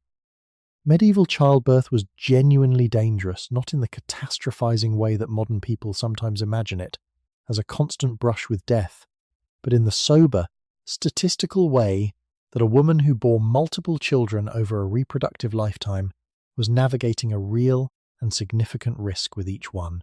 The maternal mortality rate in medieval Europe was meaningfully higher than in the modern world, and every woman who had children knew this, not as an abstract statistic, but as lived knowledge. The neighbour who had not survived her third labour, the sister who had struggled, the stories that moved quietly through women's networks as both warning and preparation. She knew what she was entering when the first pregnancy made itself known. She had the knowledge her mother had given her, and the knowledge of the other women in her neighbourhood, and the particular knowledge of the midwife who had been at her own birth, and would be at her children's births, that large-knuckled, steady, unshakable woman whose calm was its own form of medicine. The first birth was long. I will not linger on it with detail that serves no one's peace tonight. What I will say is that she came through it, and the child came through it, and when it was over and the fire was burning, and the herbs were on the floor and the rushlight was casting its amber warmth across the room, there was a moment very quiet, very still, when she held what she had made, and felt something that had no adequate name in any language she had been given. Something enormous and specific, and entirely her own. The children changed the texture of everything. The work expanded to contain them because work, in a medieval household, always expanded to contain what needed containing. They were nursed and tended and carried and watched and fed. They were sick sometimes with the fevers and the coughs and the childhood ailments that moved through medieval villages with a regularity that required every mother to become, by necessity, a competent informal physician. She sat with them through the long nights of fever, applying the remedies her mother had taught her, monitoring the quality of the breathing, calculating whether what she was seeing was within the range of the survivable or whether something more was needed. Most of the time, it was survivable. When it was survivable, she brought them through it with the steady, focused competence that she brought to everything.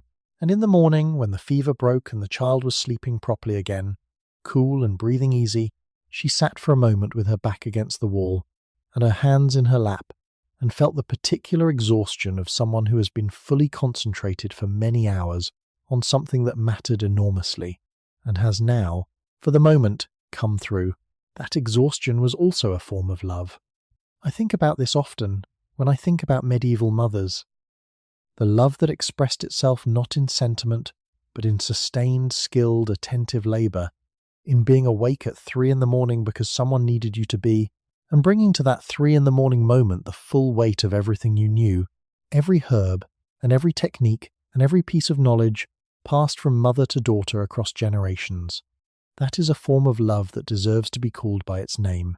It is love, complete and serious and real. The seasons turned. Year after year, the wheel of the medieval agricultural calendar rotated through its stations, planting and growing, harvest and preservation, the long dark interior months of winter when the work shifted inward, to the fire and the spindle and the mending, and the careful management of the stored provisions against the length of cold. She moved through all of it. She grew into her work the way trees grow into their shape gradually, without drama, the growth not visible day to day but unmistakable across years. She became, slowly and surely, the woman her mother had been preparing her to become.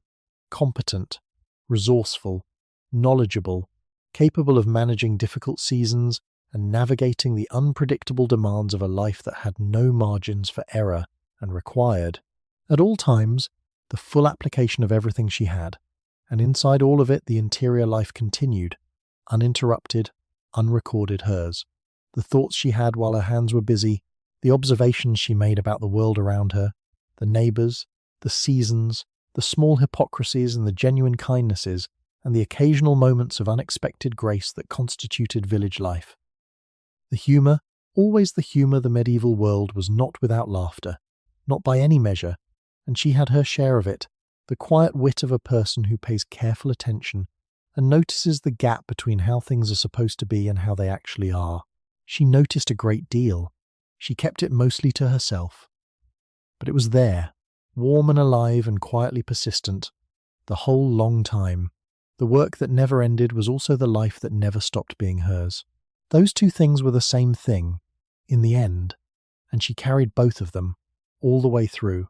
Not every girl took the path that led to the negotiation room and the autumn wedding and the new household learning her smell. There was another gate. It stood at the edge of the village world, or beyond it sometimes a day's journey away, sometimes more a gate of stone set in a stone wall, solid and permanent, and carrying in its architecture a different set of possibilities than the one that the wedding procession moved toward. The convent gate. The entrance to a world that the medieval imagination held in genuinely complicated regard, simultaneously a place of holy retreat and a place of considerable earthly power, simultaneously a refuge and an institution, simultaneously a constraint, and the closest thing to freedom that a significant number of medieval women ever found. Let us go through it carefully. Let us look at it honestly, without romanticizing it into something it was not, but also without reducing it to something smaller than it was.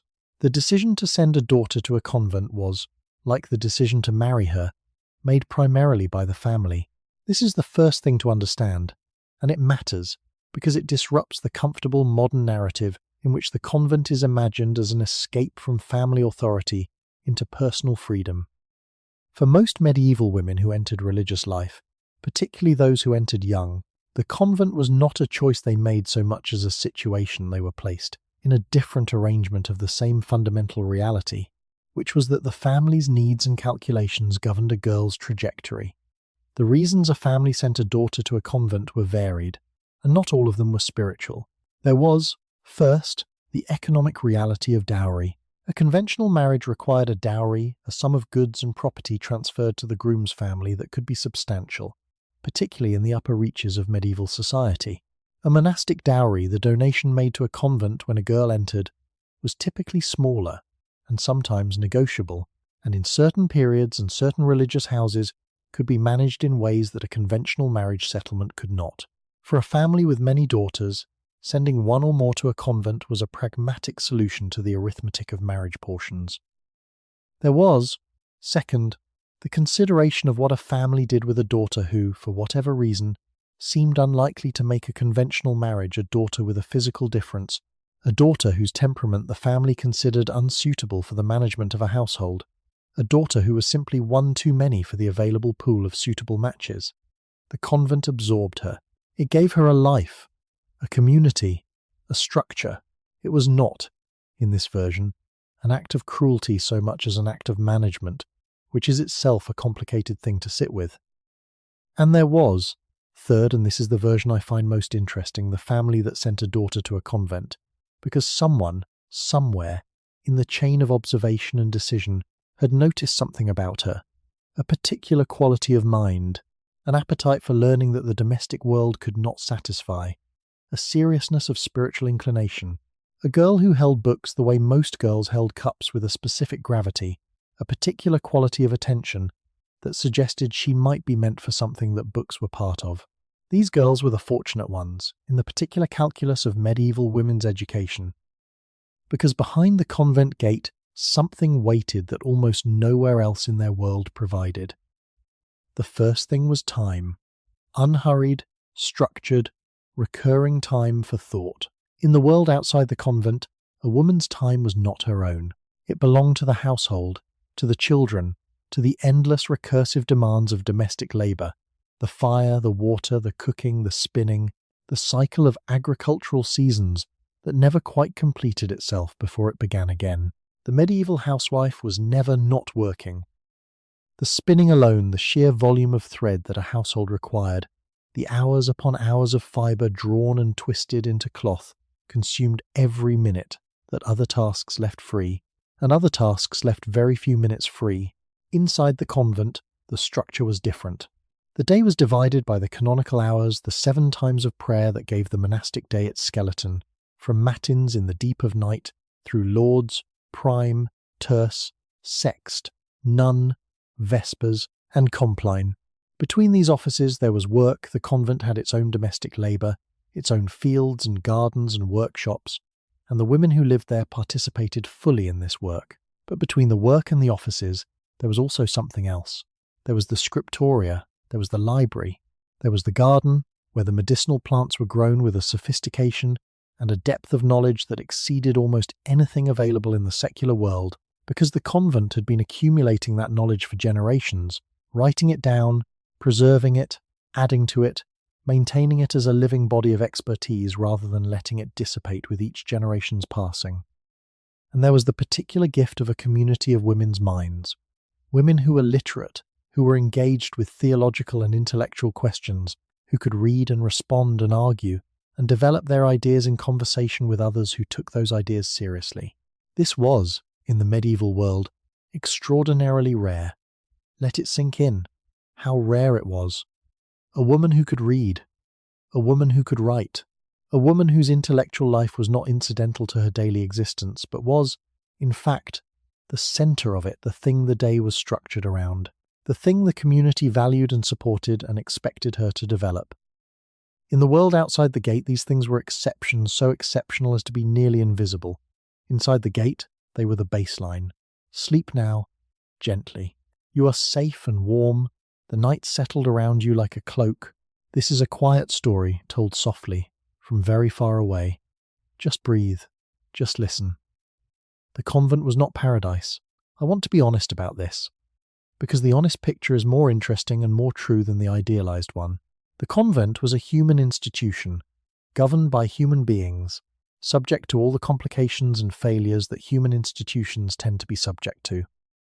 There were convents where the abbess was petty, or where community politics were corrosive, or where the original spiritual purpose had been so thoroughly diluted by wealth and social prestige that the daily life inside bore little resemblance to the Benedictine rule that theoretically governed it. There were women who entered young and grieved, for years, the life they had not been allowed to live. Women who had had no more say in their destination than in the direction of the wind. Women who found the enclosure, the physical limitation of the cloister, the requirement to remain within its walls not a container for a rich interior life but a genuine deprivation, a daily reminder of freedom they had not consented to give up. These women were real, and their grief was real, but alongside them, in many cases in the same community, sometimes in the same individual life across different seasons, were women who found in the convent something they could not have found anywhere else. Women who arrived at the gate, young and uncertain, and discovered behind it a world that had been waiting for exactly what they were. The education was the centre of it. Most convents, particularly those following the Benedictine rule, maintained some level of schooling for the novices who were entering religious life, and sometimes for external students, the daughters of noble or prosperous families sent to the convent for education, in the way that boys were sent to cathedral schools. The curriculum was not identical to what boys received in formal ecclesiastical education, but it was not negligible either. Latin, at least liturgical Latin. Reading, obviously you could not participate in the divine office without it. Writing. In many houses, music, which was integral to the liturgy and which some convents pursued to extraordinary levels of sophistication, the copying of manuscripts, which was both a practical service to the church and a form of deep engagement. With the texts being copied, you did not transcribe a passage of Augustine or Gregory the Great for 8 hours without engaging with it, without the words entering you in ways that mere reading might not accomplish. She who entered this world at 8 years old and found it unexpectedly, entirely her own, she is the person we will sit with in the next chapter. But first, let us stay a moment longer with the institution itself. The abbess was, in the medieval world, one of the very few positions of genuine institutional authority available to a woman. This is not a small thing. An abbess governed her community with a scope of authority that had few parallels in the secular world for women. She administered the convent's property, and major convents held substantial property, including agricultural land, mills, and other productive assets that required sophisticated management. She presided over the spiritual life of her community. She represented the community in its dealings with the outside world, with bishops, with Rome, with the secular nobility who might have patronage relationships with the house. She had, in short, genuine power, administrative, spiritual, economic, and to some degree political. This power had limits, of course. It operated within the hierarchical structure of the church, which meant that a bishop stood above the abbess in the chain of authority and could intervene in her community's affairs under certain conditions. It operated within the enclosure, which meant that however much power she wielded inside the walls, the world outside remained largely outside her reach. But inside the walls, inside those stone walls, the abbess was the authority. She made decisions. She was obeyed. She governed with the full weight of an institutional position that recognized her, formally and legally, as the person responsible for this community and all that it contained. In a world where most women move through their entire lives without any formal authority whatsoever, without legal standing of their own, without the ability to sign a contract or represent themselves in court or hold property independently, the abbess was an anomaly so significant that it deserves to be understood as a crack in the system. A place where the logic of universal female subordination had been unable to fully apply, because the logic of spiritual hierarchy created, occasionally and imperfectly, a different set of possibilities. The women who rose to these positions knew what they were holding. They held it accordingly. The garden was the heart of many convents, in a way that went beyond the practical. A medieval convent garden was typically divided into sections: the kitchen garden for food, the physic garden for medicinal plants, the pleasure garden, if the community was prosperous enough to maintain one, and often an orchard. The physic garden was the one that most interests me. It was the convent's pharmacy, its laboratory, its library of botanical knowledge, a living document, added to and revised across generations, representing the accumulated wisdom of women who had spent their lives observing and testing and recording what plants did to human bodies. This knowledge was serious. It was taken seriously by the communities that held it. It was the basis of medical care not only within the convent, but in the surrounding community. Convents provided a significant portion of the medical care available in medieval Europe, and the women who dispensed that care were drawing on a body of knowledge that was, in its domain, genuinely sophisticated. Not in the theoretical framework of Galenic humoral medicine that the university-trained physicians used. That framework was, by and large, not available to women, whose exclusion from the universities was essentially complete throughout the medieval period. But in the practical empirical knowledge of what worked and what didn't, of dosage and preparation, and the particular actions of specific plants on specific conditions, the convent's medical tradition was real medicine. She walked in this garden in the early mornings. Whoever she was, the abbess, the infirmaress, the young novice still learning the names, she walked in this garden in the pale early light, and she knew what was there. She knew it with her hands and her nose as much as with her mind. The smell of the sage, sharp and clean, the particular softness of the lamb's ear, its silver-green leaves like velvet under her fingers, the almost harsh smell of rue, which she used carefully, knowing its power, the sweetness of the meadowsweet at the garden's edge, which she dried for headaches and for the particular quality of calm it seemed to bring to a troubled mind. She tended this garden the way you tend anything you love, with attention and patience, and the willingness to be surprised by what it teaches you. The manuscripts they copied, in the scriptorium, changed them. I believe this with quiet certainty, even without direct evidence. The act of copying the long hours with the pen, the concentrated attention to language and argument, and the particular choices a writer makes in how they put words in order. This is not a neutral act. It is an act of deep engagement. The scribe who copies a text for 8 hours is not merely reproducing it mechanically.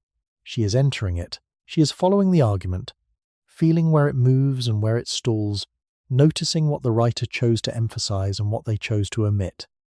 She is, in the most literal possible sense, passing the text through her body. Some of these women began to write, first in margins, small annotations, corrections, observations in a different hand from the text being copied.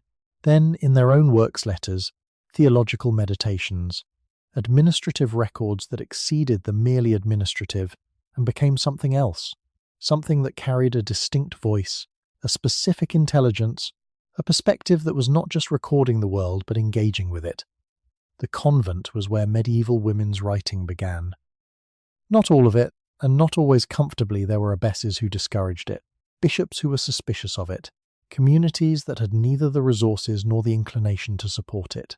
But significantly, persistently, across the centuries of the medieval period, the religious house was the place where women most reliably found the conditions, the literacy, the time, the community, the accumulated resources of a library and a scriptorium that writing requires.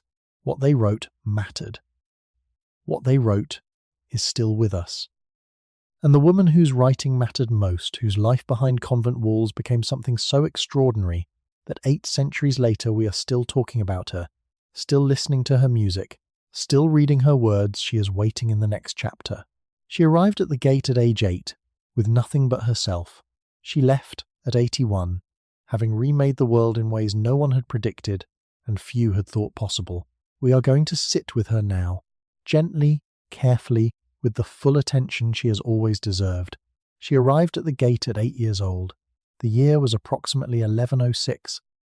The place was a small anchorage attached to the Benedictine monastery of Disibodenberg, in the Rhine valley of what is now Germany. The child was the 10th child of a minor noble family, and in the medieval world, the 10th child of a noble family was, by the custom that the chroniclers called the tithe of children, sometimes offered to the church as a form of devotion, a human gift of what was, numerically, God's portion. She was handed over, into the care of a woman named Jutta of Sponheim, an anchoress, a religious woman who had chosen the most extreme form of enclosure, sealed into a small set of rooms attached to the monastery, her connection to the outside world maintained through a small window. Jutta was learned, and serious, and deeply devoted, and she taught the child who was placed in her care with the genuine investment of a teacher, who recognizes, in a student, something worth teaching carefully. The child's name was Hildegard, and she was, from the beginning, not quite like anyone else. She had visions. She had been having them since early childhood flashes of what she later described as a living light, a brilliance that came not from any external source but from within, illuminating things she had no natural way of knowing. She described them, later and at length, in the most careful and honest language she could find, for something that language was genuinely inadequate to contain. They were not dreams. They were not illness.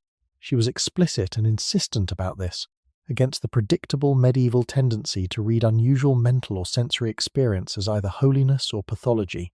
They were a form of perception, she said, a way of seeing that was available to her when it chose to be. For years she told almost no one. This is the part of Hildegard's story that I find most quietly human. The long period of silence, the decades during which she carried this interior experience, without speaking it, without recording it, without any external validation that what she was experiencing was real or worth the parchment it would take to describe. She lived inside the anchorage. She grew from a child into a young woman, and from a young woman into a mature scholar, and through all of it the visions continued, and she continued to hold them in private, and the rest of the world continued not to know. She was in her 40s when she finally began to write them down, with the encouragement of her confessor, and with what she later described as a direct divine command that she could no longer in good conscience ignore. She began hesitantly, laboriously, in collaboration with a monk named Volmar, who helped with the Latin, and a young nun named Richardis, who served as scribe to put into words what she had been seeing for 30 years. The result was a book called Siviers, Know the Ways, a title that says in 2 words everything about what Hildegard believed she was doing, not speculating, not imagining, not constructing a theology from received texts. Knowing. Directly, through the channel of the living light, the ways of God and creation and the human soul caught between them. It took her 10 years to write. When it was finished, it was sent to Bernard of Clairvaux, one of the most powerful and respected theologians in Europe, a man whose endorsement could make or break a religious career, and whose skepticism could end one. Bernard read it. He wrote back with words of approval, and then Pope Eugenius III, at the Synod of Trier in 1147, read portions aloud to the assembled church hierarchy, and endorsed Hildegard's work as genuine divine revelation. She was 50 years old, and the world had just been given permission to know she existed. What followed is one of the most extraordinary second acts in the history of any human life, in any century. She wrote 3 major theological works, each one a sustained engagement with questions of cosmology, theology, and the nature of divine and human reality. She wrote 2 books of natural science, Physica and Causae et Curae, that catalogued the medicinal properties of plants, stones, animals, and elements with a specificity and a practical sophistication that reflects the depth of the convent's empirical tradition in which she had grown up. She wrote a morality play, the Ordo Virtutum, thought to be the oldest surviving morality play in Western history, in which the human soul is contested between the virtues and the devil, and which is remarkable both as theological argument and as theatrical imagination. She composed music. This is the part of Hildegard's work that has perhaps reached the widest modern audience, and for good reason. Her musical compositions are extraordinary in a way that does not require historical context to feel. She wrote 77 liturgical songs, antiphons, responsories, hymns, sequences that are unlike anything else being composed in the 12th century. Most medieval sacred music moved within the conventions of Gregorian chant. Modest in range, careful in its adherence to the established formulae of the liturgical tradition, Hildegard's music does something different. It soars.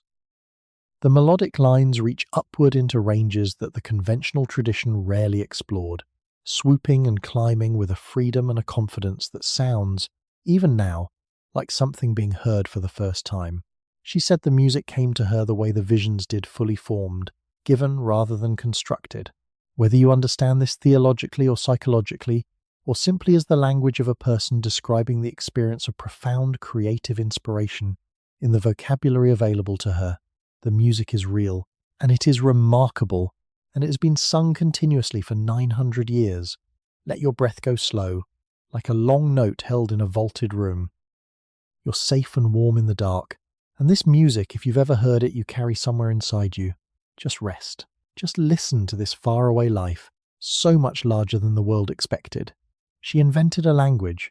I find this so extraordinary that I want to pause on it and simply let it sit for a moment. Hildegard of Bingen, abbess, theologian, composer, natural scientist, correspondent of popes. She also invented a language called the lingua ignota, the unknown language. It consisted of approximately 900 words with their own invented script, the literae ignotae. The words are mostly nouns, names for people, plants, objects, the things of the created world, rendered in a vocabulary that has no clear source in Latin or German or any other language, as if she was starting from the beginning, naming the world fresh. What was it for?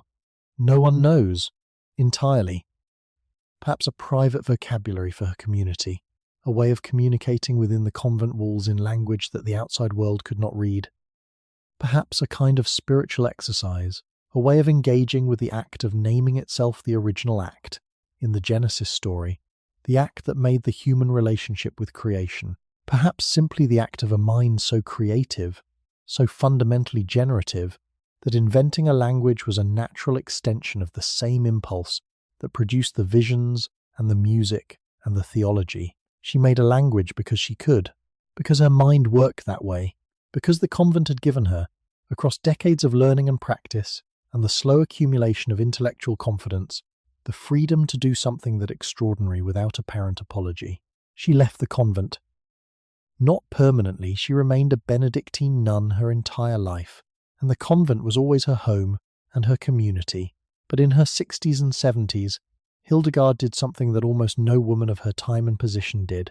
She went on preaching tours.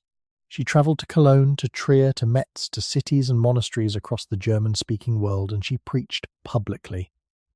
To mixed audiences, with the confidence and the authority of someone who had, by this point in her life, so thoroughly established her credentials, the papal endorsement, the correspondence with emperors, the 3 theological masterworks, the music known across Europe that the usual prohibitions on women speaking in public sacred contexts bent, in her case, rather than holding. She preached about reform, about corruption in the church, about the particular failures of the male clergy who were supposed to be leading the Christian world and were, in her assessment, not doing it well enough. She said these things clearly, in public, to powerful men, and she continued to be listened to because she had spent 60 years building a body of work and a reputation that made her impossible to ignore. She wrote letters. This is the last extraordinary dimension of her life that I want to stay with the correspondence. She wrote to popes, 4 of them across her active life. She wrote to emperors. She wrote to abbots and abbesses and bishops and queens. She wrote to ordinary people who wrote to her with their problems, their theological questions, their requests for guidance. The correspondence runs to hundreds of letters, and it is in these letters more perhaps than in the formal theological works that you feel the full presence of her personality. Direct, sometimes severe, often warm, always intelligent, occasionally funny in the dry and precise way of someone who has been watching human folly for a very long time and has developed, out of sheer necessity, a sense of humour about it. She was in her 80s when she died. She had arrived at that gate at 8 years old with nothing but herself. She left, 8 decades later, having composed a body of work in theology, in natural science, in music, in drama, in linguistics, in spiritual guidance, in what we would now call environmental medicine that no comparable figure of her century, male or female, had matched for sheer range and ambition. The Church declared her a Doctor of the Church in 2012, one of only 4 women ever to receive that designation, and the only medieval woman among them. I find myself wanting to say something about the word doctor in this context, because it is important. Doctor of the Church is not an honorific.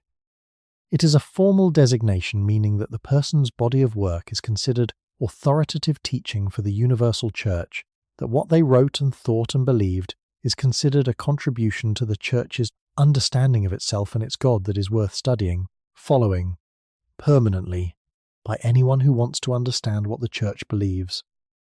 Hildegard of Bingen, who arrived at a convent gate at 8 years old, who told no one about her visions for decades, who began writing in her 40s with the help of a monk and a young nun, who preached to emperors and corresponded with popes and invented a language and composed music that still makes people cry, is considered by the institution she served a doctor, a teacher, an authority.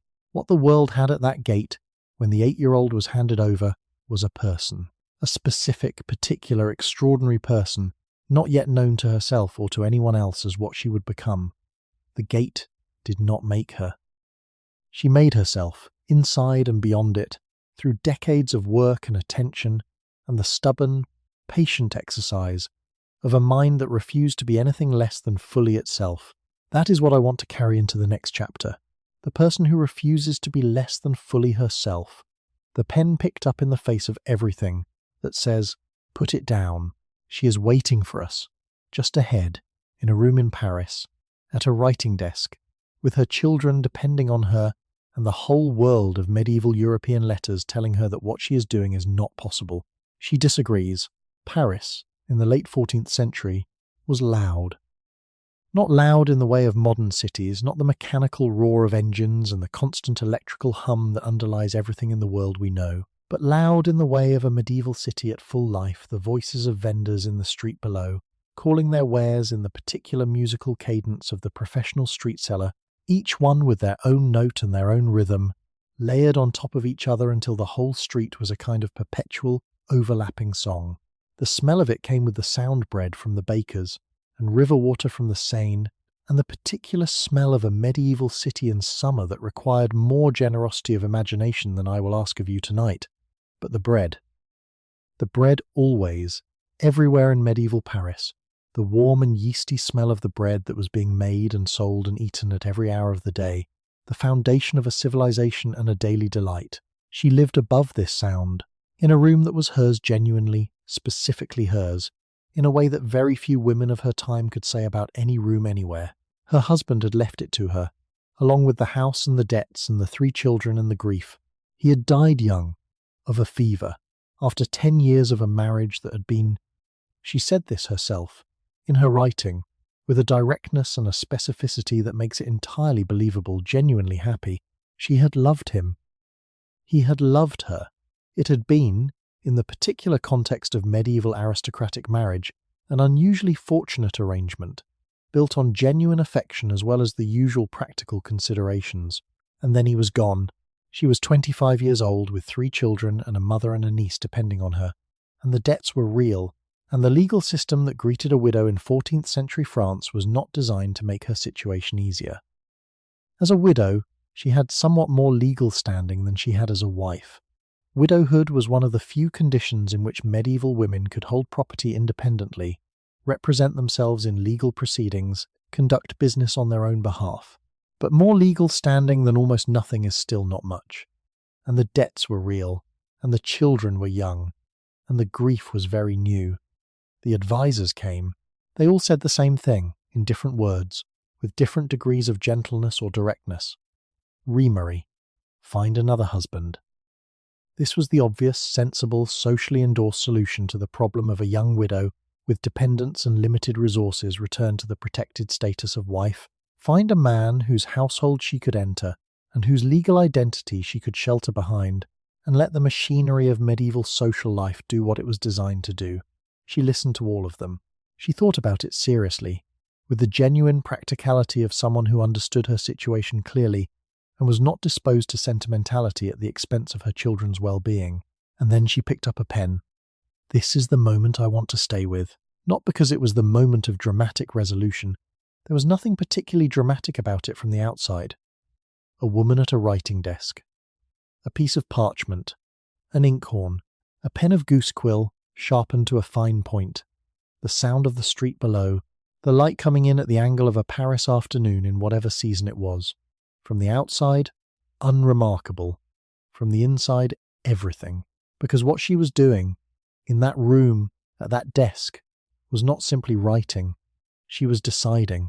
Not with the clean, theatrical decisiveness of a person in a story arriving at the pivotal moment and choosing heroically, but with the slower, quieter, more complicated decisiveness of a real person, in real difficulty, looking at the options available to her and identifying, in the activity she had been drawn to since childhood, a possible not certain, not easy, not socially supported, but possible path. Her name was Christine de Pizan. She had been brought to France as a child when her father, an Italian scholar and astrologer, was appointed to the court of Charles V. She had grown up in a court environment that exposed her to books and learning in a way that most medieval women did not experience. Her father had been unusual in actively encouraging her education, teaching her alongside his male students, giving her access to the royal library, modelling for her the life of a scholar as a life worth living. She had been, in her own account, more interested in this than in the conventional domestic curriculum, and her father's support had let her follow that interest further than most girls could go. When her father died and her husband died, and the advisors came with their counsel about remarriage, she had inside her something they had not quite accounted for. Not just grief, though the grief was real. Not just practicality, though the practicality was formidable, but a mind that had been fed, for 25 years, on the rich intellectual diet of a royal library and a scholar father's household, and that was not, when the moment came, going to go quietly into the ordinary solution. She picked up the pen. She began to write poetry. Rest gently now, my friend. You are warm and safe and held in the quiet dark. This story is coming to you across 600 years, and it is still, in all the ways that matter, entirely alive. Just breathe. Just let it come. The early poems were conventional in form. Love ballads, laments, the lyric modes that the French literary tradition of the late 14th century recognized and rewarded. She was good at them. Her ear for the music of verse was genuine and practiced, and the poems circulated, as good poems did in that world, in manuscript copies passed between readers of the court milieu she had grown up in. She found an audience. She found, tentatively at first, and then with increasing confidence, the beginnings of a readership. And then she found patrons. Patronage was the economic model of medieval literary culture. The writer did not sell books in the modern sense, because the market for books in that sense did not yet exist. What the writer sold, or rather, what they offered in exchange for financial support, was their work itself, dedicated to and associated with the name of a powerful or wealthy individual who gained in prestige and cultural capital from the association. Christine was skilled at this too. She cultivated patrons with the careful attention of someone who understood that the pen required material conditions to function and that those conditions required relationships with people who had resources. But she was not, in the end, a court poet primarily. She was an arguer. The argument that defined her career began in the very late 14th century and concerned a poem called the Roman de la Rose, one of the most popular and widely read texts in medieval French literature, a long allegorical poem about courtly love that contained, in its second and longer section written by Jean de Meun, extensive passages satirizing women. Satirizing them in the particular way that medieval misogynist literature did as vain, lascivious, intellectually weak, morally unreliable, fundamentally inferior to men in almost every dimension that mattered, their beauty a trap, and their company a hazard to the proper functioning of the male mind. This was not an unusual position in medieval literature. It was, in fact, so common as to be almost unremarkable, a background radiation of misogyny so persistent in the learned culture of medieval Europe that most readers seem to have absorbed it without particular notice, the way you absorb the assumptions of the air you breathe. The authorities cited in its support were formidable Aristotle, the Church Fathers, the long tradition of clerical writing that had been producing variations on the theme of female inferiority for centuries. Who was going to argue with Aristotle? Christine de Pizan argued with Aristotle, not rashly, not without preparation, not from personal grievance alone, though the personal grievance was real, and she did not pretend otherwise. She argued in writing. She wrote a series of letters and prose texts, challenging the Roman de la Rose and the misogynist tradition it represented, on grounds that were textual, logical, and empirical simultaneously. The texts it relied on were unreliable, she argued, written by men who did not know women, who had constructed their images of women from the imagination and the prejudice of other men who also did not know women, without the fundamental epistemic courtesy of actually consulting women about their own experience. The problem, she said, was not women, it was the men who wrote about them. This seems obvious to us now.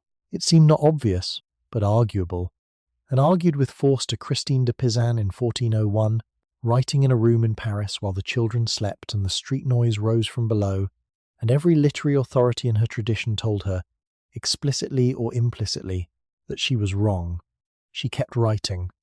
The Book of the City of Ladies, written in 1405, is her masterwork. It is a long prose text structured as an allegory.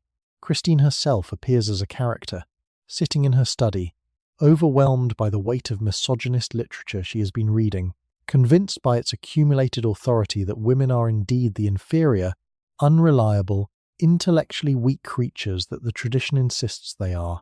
3 allegorical figures appear to her: Lady Reason, Lady Rectitude, and Lady Justice, and they begin, methodically and at length, to build her a city, a metaphorical city of women, constructed entirely from the evidence of what women have actually done, throughout history and across cultures, when given the conditions to do it.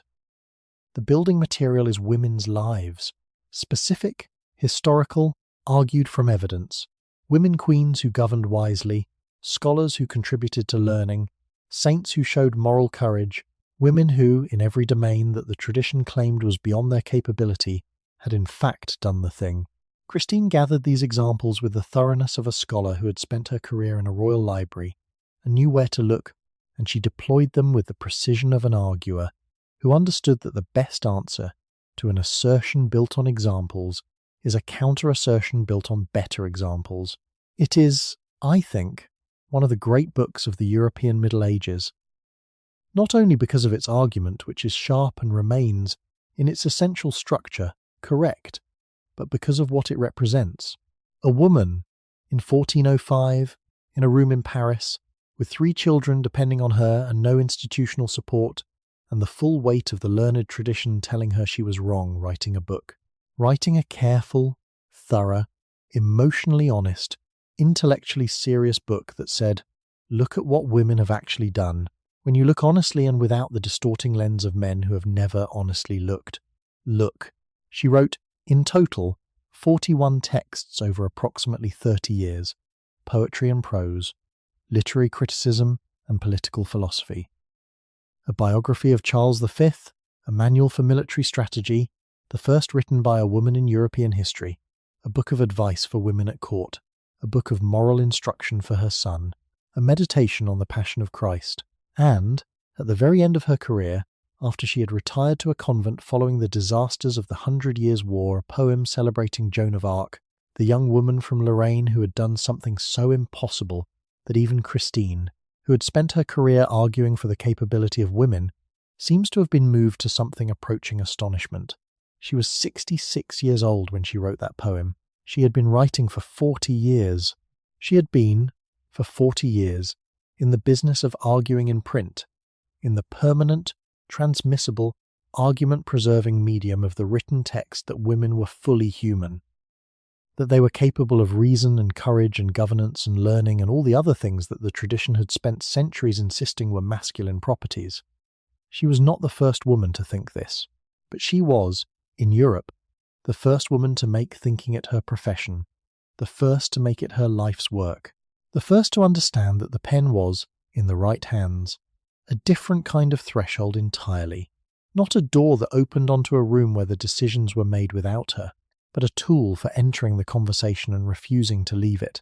She picked it up when every advisor told her to put it down. She kept it. And the argument she began in that room, in that Paris afternoon, above the sound of the vendors and the smell of the bread, is an argument that is still being made, and still being needed, in the world she passed it forward into. What strikes me most about Christine de Pizan, when I sit with her life, is not the heroism of it, it is the work of it. The daily, persistent, unglamorous, endlessly demanding work of someone who had decided what mattered and was doing it, imperfectly and under difficult conditions, year after year, in the room that was hers. That is what a life of the mind looks like, from the inside. Not a monument, not a single blazing moment of heroic decision. A desk, a pen, a room above a noisy street, and the daily, stubborn, quietly extraordinary act of sitting down and doing the work. Now, let us go back to the field. Not the library in Paris, not the scriptorium in the Rhineland, not the abbess's garden or the convent's stone corridors, back to the open air, back to the wide, flat field at the edge of the village, where the harvest has just been brought in, and the stalks stand cut, and the ground is littered with what the reaper's hands and the lord's wagons left behind. Back to the women bending at the field's edge. They are there every year. In the days after the main harvest, this particular group of women, specific to this village and this field and this particular season, though their counterparts are at the edge of every harvested field in every village across medieval Europe at the same moment, the same bent backs, the same patient hands, the same slow progress across the stubble. They are the gleaners.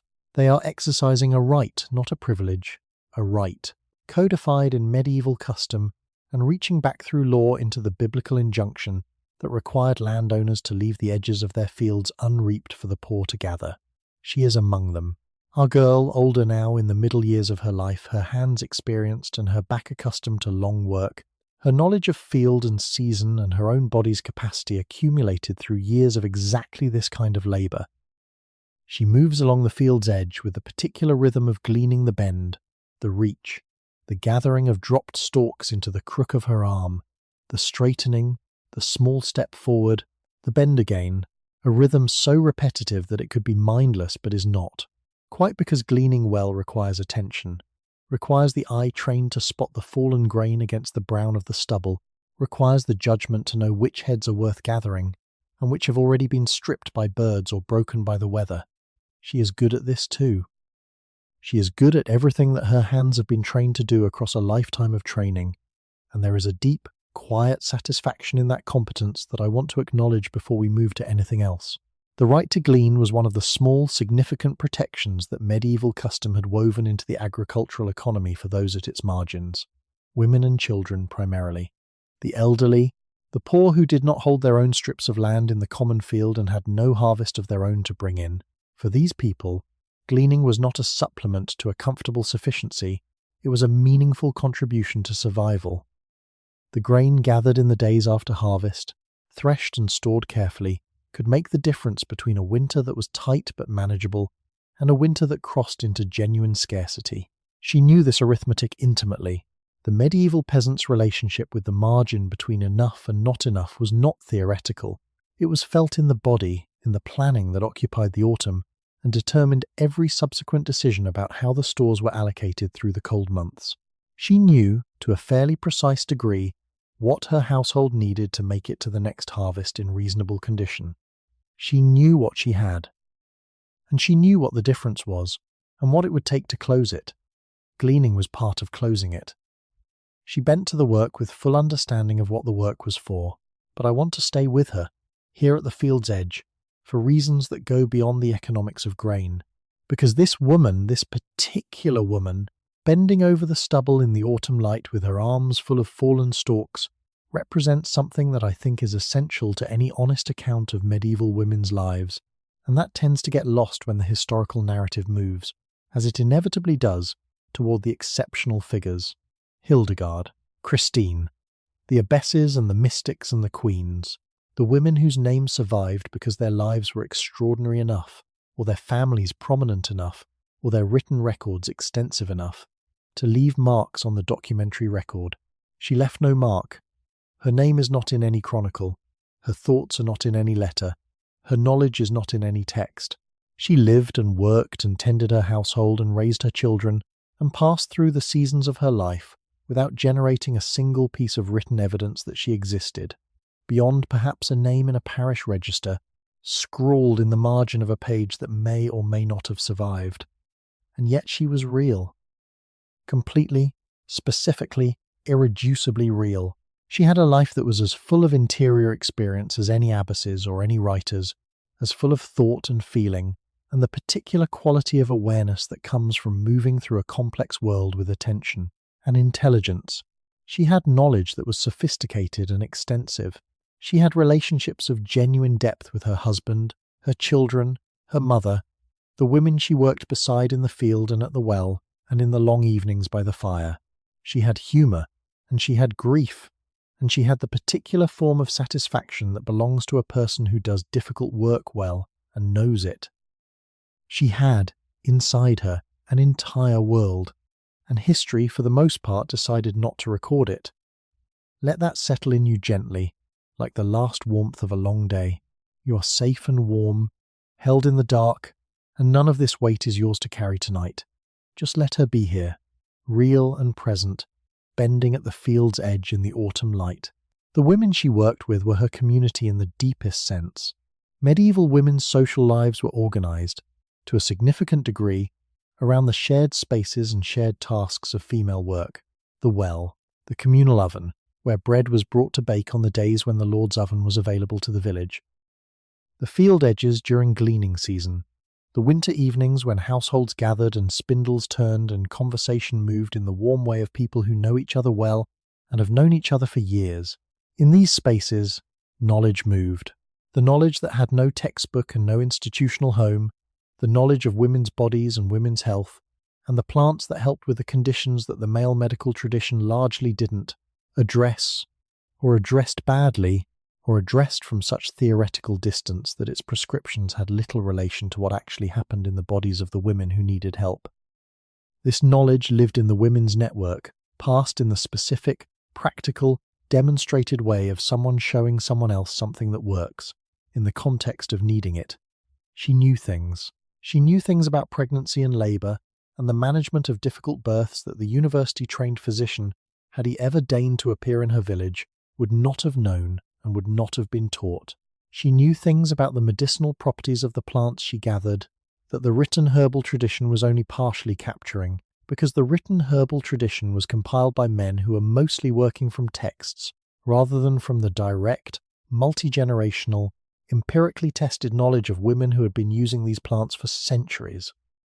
She knew things about grief, and about how to sit with a neighbour in grief, and about what to say and what not to say, and when saying nothing and simply being present was the most important and most difficult thing. She knew things about children, about the specific child in front of her, and about children in general, in the way that people who have spent years in close contact with young humans develop an understanding of them that is specific, practical, and deeply human. She knew things about managing a difficult season, about how to stretch what you had, about when to ask for help and when to offer it, and how to maintain the delicate social reciprocity of a community that needed, in the lean years, to function as a mutual support network and to do so without anyone losing face or dignity in the process. This knowledge, all of it, was invisible to the record keepers, not because it was unimportant. It was among the most important knowledge in her world. But because the record keepers were not looking at her, they were looking at the Lord and the priest and the king and the chronicle of events that seemed, from that elevated vantage point, to be what history was made of. They were wrong. History was also made of this. Of her hands on the stalks in the autumn field, of the conversation at the well, of the knowledge passed from her hands to her daughter's hands and her daughter's daughter's hands, moving forward through time, in the particular way of things that have no written form, and therefore survive only by being carried, person to person, generation to generation, in the living bodies of the people who practice them. There was humour in the field. I want to say this clearly. because it is true, and because it tends to be left out. The women gleaning at the field's edge were not a silent, mournful procession of the oppressed. They were women who knew each other well, who were doing familiar work, who had the particular freedom of a shared task that allowed conversation without guilt. The talk moved the way talk moves in those conditions, from the practical to the personal, from the serious to the funny, with a speed and an ease that reflected long familiarity and genuine comfort with each other. The humour of medieval peasant women, as it surfaces occasionally in the record in Fablio, in court records, in the occasional written account that paid enough attention to capture it, was not gentle or self-deprecating. It was sharp. It was specific. It had a directness about the realities of bodies and sex, and the peculiarities of the men in their lives that reflected the knowledge of women who did not have the luxury of pretending that any of these things were other than they were. She laughed in the field. I am certain of this, in the way I've come to be certain of certain things about her across the long thought of this journey. She laughed at something her neighbour said, something that was probably too specific and too rooted in the particular texture of their shared world for me to reconstruct, but that landed with the precision of an observation that is both completely true and completely unexpected. She laughed with her head back and her arms still full of gleaned grain and the autumn sky above her wide and pale and faintly luminous with the particular quality of autumn light in northern Europe, which is always a little elegiac and a little beautiful and completely indifferent to the small human comedies unfolding beneath it. She laughed, and the sound of it went up into that pale sky and dissipated and was gone, except that it wasn't gone, not entirely, because here I am, thinking about it, certain of it, carrying it across 8 centuries in the particular way that you carry the things you are certain of, not as data, not as evidence, but as something more like knowledge of a person, the knowledge that this particular woman, bending at this particular field's edge, laughed. The knowledge of plants was the most consequential thing she passed forward, not because it was more important than her love, or her labour, or the specific texture of her individual life. None of those things can be ranked against each other. But because it is the form of her knowledge that moved most directly into the future, that had the most demonstrable effect on the centuries that came after her. She knew plants the way her mother had taught her to know them. She knew the hedge woundwort that closed a cut cleanly. She knew the lady's mantle, its pleated leaves gathering dew in perfect drops every morning, used for conditions she would name in the language of her own body and her own tradition rather than in Latin. She knew valerian root for the sleepless night, and elderflower for the fever, and the specific preparation of willow bark that she gave for pain. The preparation that we now know delivers salicylic acid to the bloodstream, the active principle of aspirin, though she would not have recognized those words and did not need to. She did not need to know the chemistry, and she knew that it worked because she had given it, and watched it work many times, because her mother had given it and watched it work, because the chain of observation and practice and transmission stretched back further than either of them could trace, all the way to women whose names are so thoroughly lost that even the imagination cannot recover them. What she knew, she passed to her daughter, who passed it to hers. She grew old, the way people who have worked hard with their bodies grow old with a quality of physical knowledge and physical honesty that people who have not worked this way sometimes do not have. Her hands were the hands of her work. Her back carried its history. Her face was the face of someone who had spent a great deal of time outdoors in all weathers, who had laughed and grieved and concentrated and rested in a face that had recorded all of it, not as damage but as life. She was known in the village. She had been there long enough, and had known enough and helped enough, and been present at enough of the thresholds of other people's lives, the births, the illnesses, the deaths, the difficult seasons, that her presence was a form of knowledge for the community around her. People came to her, not with the formal deference they might bring to a midwife or a physician, but with the specific trust of people who know that this particular person, in this particular village, has seen a great deal and is usually right and will not make a difficulty larger than it is. She was a resource, not in the way that the Lord's records counted resources, not in terms she would ever appear in any official accounting, but in the way that communities actually function, which is to say in terms of who you go to when something is wrong and you need someone who knows what to do. She was someone people went to. That is a form of authority. Quiet, unrecorded, rooted entirely in demonstrated competence and genuine relationship, but real. In the evening, she came back from the field. The light was going, the autumn dark arriving earlier than summer ever did, the sky turning from its pale, luminous grey to the deeper, warmer tones of sunset, and then to the soft blue-black of early evening. The village was filling with the smell of cooking fires and the sound of animals being settled and the particular quality of sound that a village makes when the day is ending lower, slower, the high energy of full daylight settling into the warmer register of evening. She came through the door of her house. The fire was there. The smell of home, the sounds of her family, the particular quality of warmth and familiarity and human presence that was, for her, the whole meaning of the word home. Not the stone walls or the thatch or the furniture, but this, the people, the fire, the smell of bread that someone had made. She set down her gleaned grain. She stood for a moment in the middle of her own life, surrounded by everything she had made and maintained and kept going, feeling the good tiredness of a body that has worked properly and the particular satisfaction of having come through another day. Then she began to make the evening meal. Her hands moved in the rhythms she had known since childhood, automatic and sure, her mind partly on the work and partly elsewhere on the conversation in the field, on the child who had seemed off this morning, on some small private thought that belonged entirely to her, that the cooking fire and the quiet of the evening had made space for. The meal took shape, the family gathered, and the evening went on, warm and ordinary and full, the way most evenings are full when you are paying attention with the particular richness of things that seem small until you consider their absence.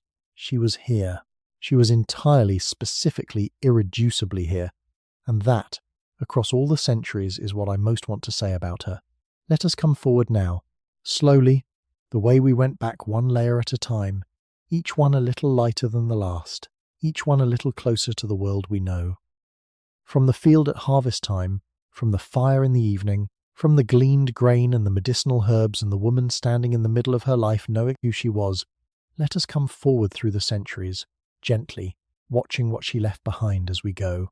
Not what she intended to leave. She did not think in terms of legacy, for the most part. Legacy is a word for people who believe their lives are being recorded, and hers was not. What she left was not a legacy in that deliberate, monument-building sense.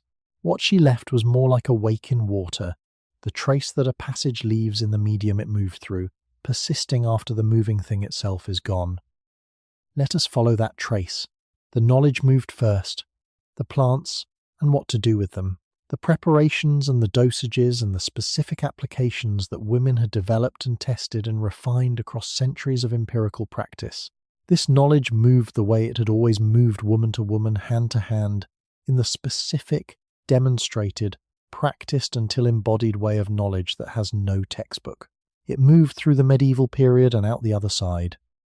It survived the Black Death, which killed perhaps a third of Europe's population in the 14th century and disrupted almost every social institution in its path. Survived because it was not housed in institutions, not dependent on the continuation of any particular organization or building or official structure. It was housed in women. In the living, specific, practicing women who carried it in their bodies and their memories and passed it to their daughters while the plague was still moving through the village. And the official medical tradition was demonstrating, with terrible clarity, the limits of its theoretical framework. When the plague passed and the rebuilding began, the women's knowledge was still there, still working, still being passed. The arguments moved too, more slowly and more visibly, because arguments leave written traces in a way that practical knowledge often does not. Christine de Pizan's books were copied and circulated, and read not widely enough to change her world overnight, but enough to enter the conversation, to become part of the available evidence that there was a conversation to have. Her argument that the problem was not women but the men who wrote about them without honestly knowing them did not resolve anything in her lifetime, but it was in the record. It was there, in the permanent, transmissible form of the written text, available to anyone who came after her and needed it, and people came after her who needed it. The Renaissance, for all its celebration of rebirth and classical learning, did not resolve the question of women's intellectual and social status. It complicated it, and in some ways narrowed it. As the new humanism imported fresh classical authorities, whose views on women were not significantly more generous than the medieval ones. But the argument Christine had made was available. Her books were there. Her evidence was on record.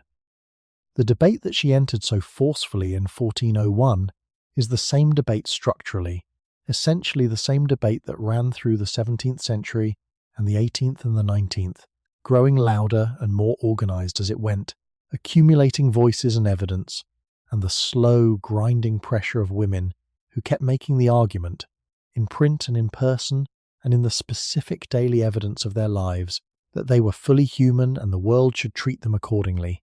She did not invent the argument. Women had been living it, in their daily lives, for as long as the system she was arguing against had existed. But she put it in writing. She gave it the permanence and the transmissibility that writing provides. She passed it forward in a form that could travel across centuries without her. It is still travelling. The music is still here.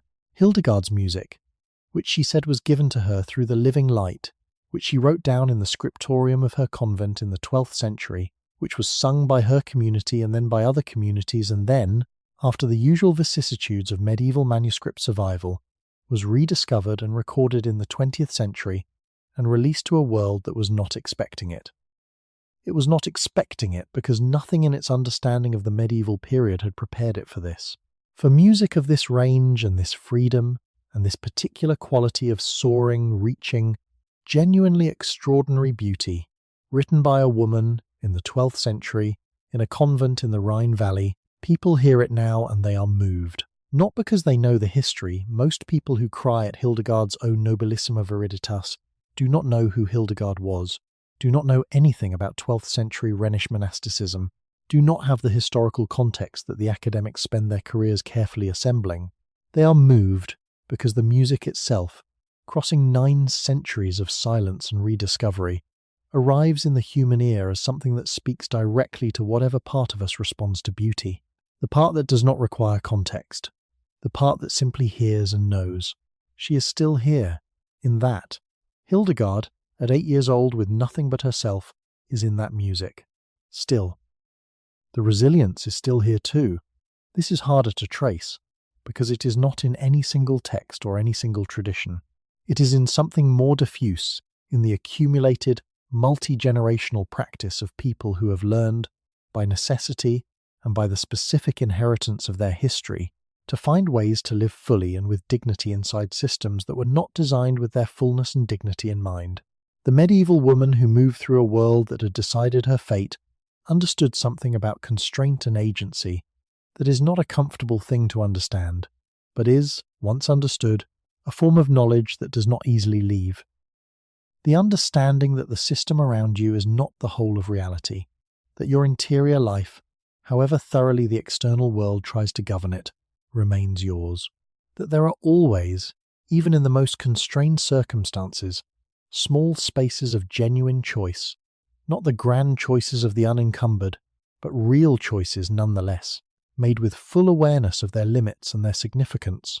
She passed this understanding forward, not as a philosophy, not as a doctrine, as a practice, as the specific, daily, quietly radical practice of being fully yourself in a world that would prefer you to be somewhat less.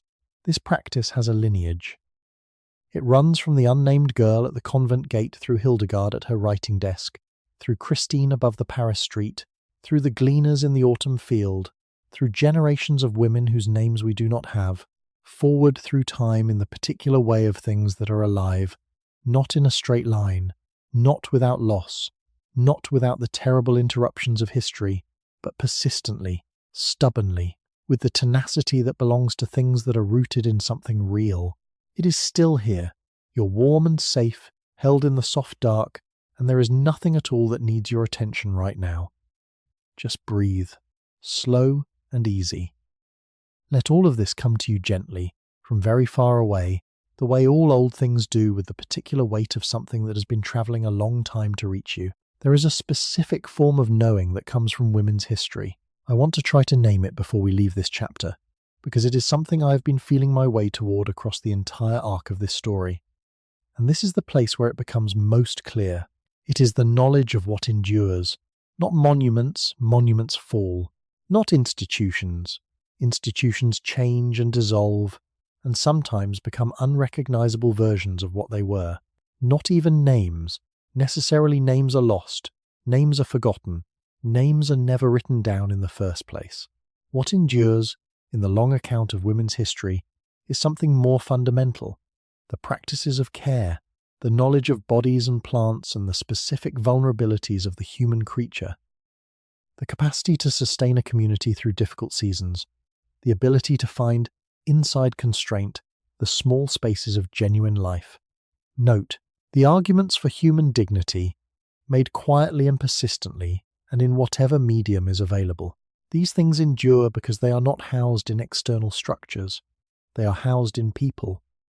And people, whatever the systems around them do, keep being born and keep growing, and keep finding in each other and in themselves the same irreducible something, the particular something that looked out from behind our girl's eyes as she sat outside the room where her future was being decided, her hands moving in their accustomed rhythm, knowing that she was here, that she was real, that she was more than what the room she was not in could account for, that something does not have a name adequate to it, but we recognize it when we encounter it.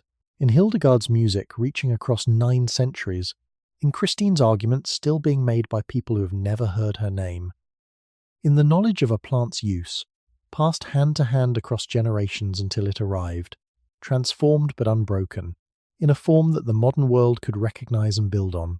In the girl who held the book in the dim church, felt its weight, set it down, and walked away carrying something she could not yet name. I think about her often. The unnamed girl, the specific, particular, irreducibly real person who was born into a world that had decided most things about her before she arrived, and who lived through all of those decided things with an interior life that was entirely and always her own. I think about what she saw in her life. Not the events of history. The events of history moved largely past her, on their way to becoming the things that got written down, but the smaller, realer things. The quality of light through a narrow window in winter, the smell of bread, the weight of a bucket of water in a cold morning, the sound of her mother's voice saying something she would remember for years, the particular quality of a good day's work, completed, the household running, everyone fed and warm. I think about what she felt, the complicated fullness of the wedding morning, the satisfaction of a kitchen garden producing exactly what she had planned for it, the grief of the deaths she sat through, the love that expressed itself in practical care, in long nights, in the transmission of knowledge, the laughter in the field. I think about what she knew, and I think that what she knew in all its practical, embodied, unwritten, woman-to-woman specificity is part of what we are standing on, right now, without always knowing it, part of the foundation, part of the long, slow, largely invisible work that made the world habitable for the people who came after. She was here. She is, in the ways that matter most, still here. And that is where I want to leave this last chapter, not with a conclusion, because her story does not conclude, but with a presence. The presence of a woman bending at the field's edge in the autumn light, her arms full of gleaned grain, her face turned toward the sky for a moment, breathing the cold air, simply here. Here. I want to stay with you for a while longer, before the sleep comes all the way in, before the story dissolves into the particular warmth of the deep hours, the way stories do when they have done their work and the mind is finally gratefully ready to let them go. I want to stay here with you, just for a little while, and think about what we have been holding tonight. Because I have been holding something this whole time, something that I find myself turning over in the quiet, in the way you turn over a stone you found somewhere unexpected and want to understand before you put it down. It is this. She was here. That is the thing that will not let me go. The simple, enormous, entirely unprovable, and entirely certain fact that she was here. That the girl who arrived into that candlelit room 8 centuries ago was a real person, as real as you are right now, lying in the dark with the blanket pulled up and the day finally behind you. As specific, as interior, as full of the irreducible particular something that makes a person themselves and not anyone else. She was here, and the world she was born into did everything in its considerable structural power to treat her presence as secondary, as instrumental, as meaningful primarily in terms of what she could produce: children, cloth, food, labour, the smooth functioning of a household economy that made the world above it possible to sustain. And yet, what strikes me most tonight is not the injustice. The injustice was real. I do not want to soften it or round its edges into something more comfortable. The system that arranged a medieval girl's life before she drew her first breath was genuinely unjust, in ways that had real consequences for real people, consequences that were felt in the body, in the mind, in the long ache of a curious intelligence meeting, a closed door, in the grief of constraint internalized until it was nearly invisible. That is true, and it deserves to be said clearly. But what stays with me, after the whole long journey of tonight, is not the injustice. It is the persistence, the quiet, stubborn, almost improbable persistence of the interior life in the face of everything the external world arranged against it. The way that woman, our unnamed, uncelebrated, entirely real girl kept being herself, kept having thoughts, kept noticing things, kept carrying humour and love and grief and the specific knowledge of her specific world, kept passing it forward, kept being more than the system she lived inside could fully account for. This moves me because it is not a small thing. It is, in fact, one of the largest things I know how to think about. We have a tendency, I think, to understand freedom as the absence of constraint, as the open field, unenclosed, as the room without a threshold you are not permitted to cross, as the life in which you are, from the beginning, given the full range of choices that your full humanity deserves. And that form of freedom is real and worth fighting for. Christine fought for it, in the only medium available to her. Hildegard found a version of it that she had to build herself, from the inside, across decades of patient work. Our unnamed girl deserved it, and did not, in the full sense, have it. But there is another form of freedom that her life illuminates for me, and it is the form I find myself thinking about in the deep hours when the easy thoughts have gone to sleep, and the harder ones are all that's left. It is the freedom of the interior, the freedom that no external system can fully reach, no matter how comprehensive its architecture. The freedom of the thinking, feeling, noticing, remembering, imagining, loving, grieving, occasionally laughing self, the self that exists before and beneath, and independent of everything the world has decided to do with the body that contains it. She had this freedom. She had it fully and completely and for her entire life, and no negotiation conducted without her, and no legal doctrine, and no arrangement of social expectation could take it from her. That is not nothing. I want to be careful here, because I know that this argument can be misused. I know that the freedom of the interior has been invoked throughout history to justify the perpetuation of external injustice, to say, in effect, that because people can find inner resources in unjust situations, the unjust situations are acceptable. That is not what I am saying. External justice matters. The conditions of a life matter. What the world does to a body matters enormously. But alongside that truth, and not in contradiction of it, the interior life is real, and it is powerful, and it has been, across the whole long history of people living inside systems that underestimate or diminish them, one of the primary sources of human endurance and dignity. She knew this. She did not have a philosophy of it. She did not write it down, but she lived it, daily, in the specific way that practice is always deeper than theory. She lived the knowledge that she was more than what the world around her saw when it looked at her, and she carried that knowledge with a quiet, steady certainty that neither pride nor bitterness can fully describe, because it was simpler than either of those things. She just knew. Hildegard knew it differently. She knew it through the visions, through the living light, through the 60 years of patient, serious, deeply courageous work of trying to put into language something that language could barely contain. She knew it in the music, in those soaring melodic lines that reach upward past the range of conventional chant, as if the notes themselves were trying to get somewhere, to close a distance between the human and something larger that she spent her whole life reaching toward. What I find most quietly extraordinary about Hildegard is not the range of her accomplishments, remarkable as that range is.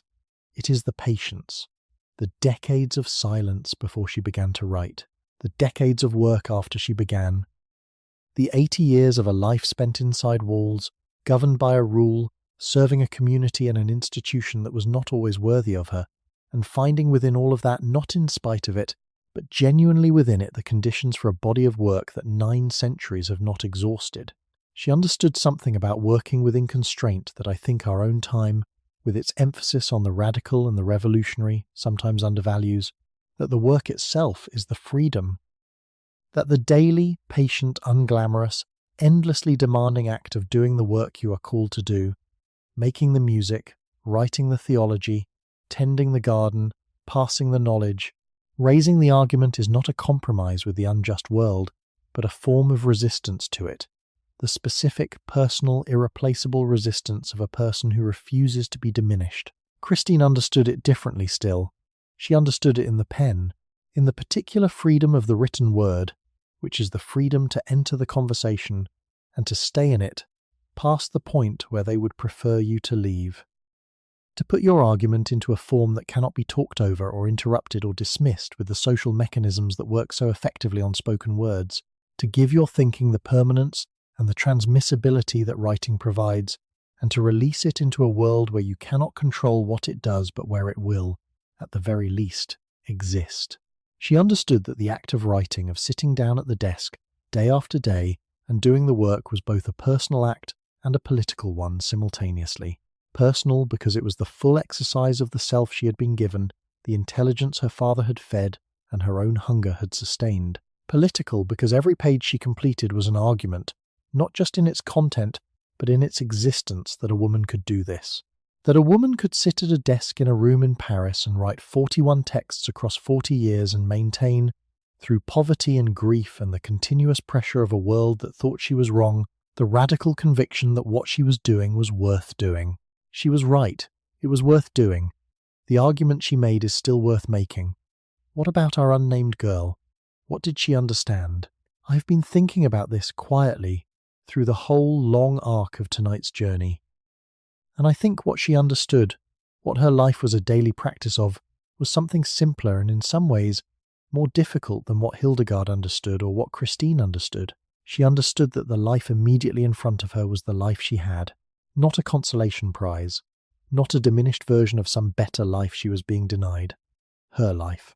Specific, particular, irreplaceable, happening right now, in the hands that were moving, and the fire that was warm, and the children who needed her, and the neighbour at the well, and the field in autumn, and the smell of the herbs in the rafters. She did not for the most part have access to the consolations of philosophy or the freedom of the pen or the transcendence of musical composition. She had the specific texture of her specific day, and the specific people she loved, and the specific work her hands knew how to do, and she lived in it fully. That is what I mean when I say she was here, not merely present in the biological sense, fully here attending to her own life with the full weight of her awareness, finding in the ordinary the kind of richness that does not require extraordinary circumstances to be real. This is, I think, the hardest form of the interior freedom to maintain, because it requires giving up the consolation of elsewhere, the imagination of a better life, a different arrangement, a world in which the constraints were not there. It requires finding the real thing, the actual living thing, inside the life you have, not instead of wanting more, not instead of the stubborn awareness that the system is unjust and the door should be open, but alongside those things. Simultaneously, she did this, without a philosophy of it, without a vocabulary for it, simply by being, day after day, entirely present in her own life. That is a form of greatness. Unrecorded, unmonumented, unnamed, but real. I think about what she would make of the world we live in. Not the technology, though the technology would certainly give her pause, in the way that any sufficiently advanced technology gives pause to the imagination that encounters it for the first time, but the deeper thing. The question of whether the door has been opened, the answer is more than it was, unevenly, imperfectly, incompletely, with reversals and setbacks, and the recurring discovery that progress in these things is not a straight line, but a contested and frequently interrupted arc. But more. The argument Christine made in 1401 is carried now in institutions and laws, and the everyday assumptions of a world that is still working out what it means, but is, at minimum, officially committed to the proposition that women are fully human and the world should treat them accordingly. She would recognize the argument immediately. She has been living it her whole life. What I want to carry away from tonight, what I hope you carry, in whatever form suits you, into the sleep that is now very close, is not a lesson, exactly. I distrust lessons extracted too cleanly from lives as complicated as the ones we have been sitting with. The lesson form tends to smooth out the rough edges, and the rough edges are where the truth lives. What I want to carry is more like a feeling, the feeling of her presence. The unnamed girl, specific and whole and stubbornly, quietly, indestructibly herself. The feeling of 8 centuries of women's lives, all that labour, all that knowledge, all that love and grief and laughter and persistence, as something that is not behind us but beneath us, under the world we walk on. Part of the foundation, the feeling that we are not as separate from her as the centuries suggest, that when we lie here in the dark, warm and quiet, with the day finally behind us, we are doing something she did too, lying in the dark, warm, the fire banked for the night, the day's work behind her, the particular piece of a body that has worked and now rests. She is not so far away. In the ways that matter most, she is very close. And whatever she passed forward, the knowledge, the argument, the music, the resilience, the stubborn interior life that no system could fully reach, it is here, in this room, in the dark, in the warm quiet of this particular moment. You're carrying it right now without knowing it. She passed it to you. Sleep well. And that, my friend, is where we leave her tonight.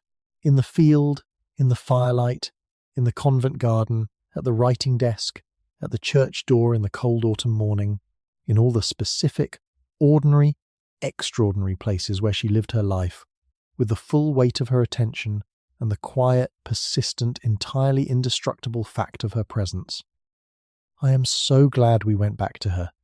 I am so glad we took the time, this slow, careful, unhurried time that the deep hours allow and that the ordinary day so rarely does, to sit with her, to follow her from the candlelit room where she arrived to the autumn field where she gleaned in the long light, to meet her in the convent garden where Hildegard walked among the medicinal plants, and in the Paris room where Christine's pen moved across the parchment, and in the meadow where a girl made a daisy chain in the June light and was, simply, completely, perfectly happy.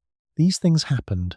They are part of what the world is made of, and knowing them, carrying them, even lightly, even briefly, in the way that a good story lets you carry something for a while, makes the world, I think, a little more legible, a little more honest, a little more worthy of the people who built it with their hands and their minds, and their love, and their stubborn refusal to be entirely contained. You are so deeply comfortable right now. I can feel it in the way the story has been settling, in these final minutes, into something quieter and slower and more like the texture of approaching sleep than of waking attention. The words are coming to you from further away now. That is good. That is exactly right. You have been a wonderful companion tonight. You listened with the kind of attention that old stories deserve, the patient, unhurried, genuinely present attention that lets a story work on you the way sleep works on you, gradually and completely, and in ways you may not fully understand until morning. The medieval world is receding now. The stone walls and the firelight and the distaff and the convent garden and the Paris street and the autumn field, they are drifting back, slowly, into the distance, into the long, warm, comfortable past where they have always been, where they are always waiting. Whenever you want to return, they will be there. She will be there. If you are still with me, let your body go completely. Whatever small tensions are left in your shoulders, in your hands, in the particular place in your chest where the day's last remaining weight has been sitting, let them dissolve now, slowly, like fog in morning light, slowly, like the last of the fire settling into coals. You are warm, you are safe. You are exactly where you should be in this exact moment, which is here, and still, and resting, in the good dark that asks nothing from you except that you let it hold you. Let it hold you. Let the story carry you the rest of the way down, into the deep and comfortable quiet where there are no tasks and no decisions and no history to hold, only the warm, breathing, perfectly peaceful fact of you, resting. She would understand exactly what this is. She spent her life understanding what rest means to a body that has worked hard and loved honestly and given what it had to give. This is yours now. take it. And next time, if you'll come with me, we are going somewhere very different.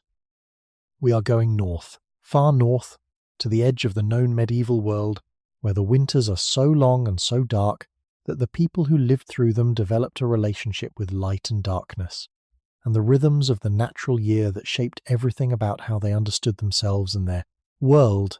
We are going to Iceland, in the age of the sagas, to a world of volcanic rock and sheep, and the extraordinary literary culture that grew, improbably and magnificently, on an island at the edge of the world.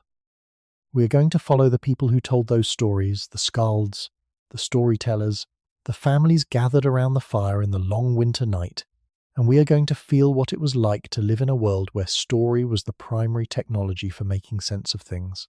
It will be cold and dark and extraordinarily beautiful. I cannot wait to take you there. But that is for another night. Tonight is done. Tonight was hers and yours, and the long, patient, unrecorded history of people who were here and mattered and passed something forward. Thank you for listening. Thank you for the attention you brought to her. Sleep well, my friend. Sleep deep and warm and long. I'll be here when you're ready to come back.